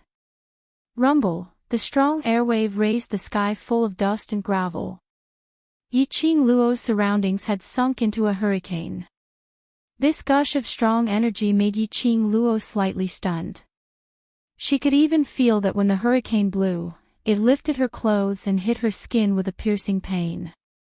The dark forces were indeed the dark forces which made people tremble with fear. Such a powerful person, who also possessed a heaven-defying forbidden skill to protect himself, if he really existed in the Nirvana realm, then this realm would never be at peace. Yiqing Luo transmitted her voice into the mercenary group badge, as she said softly, "Deal with them carefully. These people are from the dark forces. If you really can't win them, just escape first." After he finished speaking, he suddenly opened the glowing flame fan in his hand and faced the hurricane, sweeping away a wind blade. The bewitching red light was dazzling. It forcefully tore a hole in the hurricane. Yiqing Luo didn't have any intention to stop as her figure did a somersault in mid-air and the feather fan in her hands launched several ferocious attacks. The silver threads were like venomous snakes sticking out their scarlet tongues as they shot forward. That black-robed leader didn't expect Yiqing Luo's reaction to be so fast. In such a short period of time, he dodged his attack and even retaliated. The black-robed leader's eyes were filled with admiration for Yang Kai's talent. As expected of the girl that his lordship has taken a liking to. Her aptitude is indeed astonishing. The black-robed leader's head tilted slightly and the 9 black-robed men behind him immediately swarmed up. The World Mercenary Group's mercenaries immediately went up to resist the 9 men's attack. When the various powerhouses saw this, they immediately wanted to butt in. But they heard several tens of magical beasts howling as their huge bodies blocked those powerhouses' cultivators.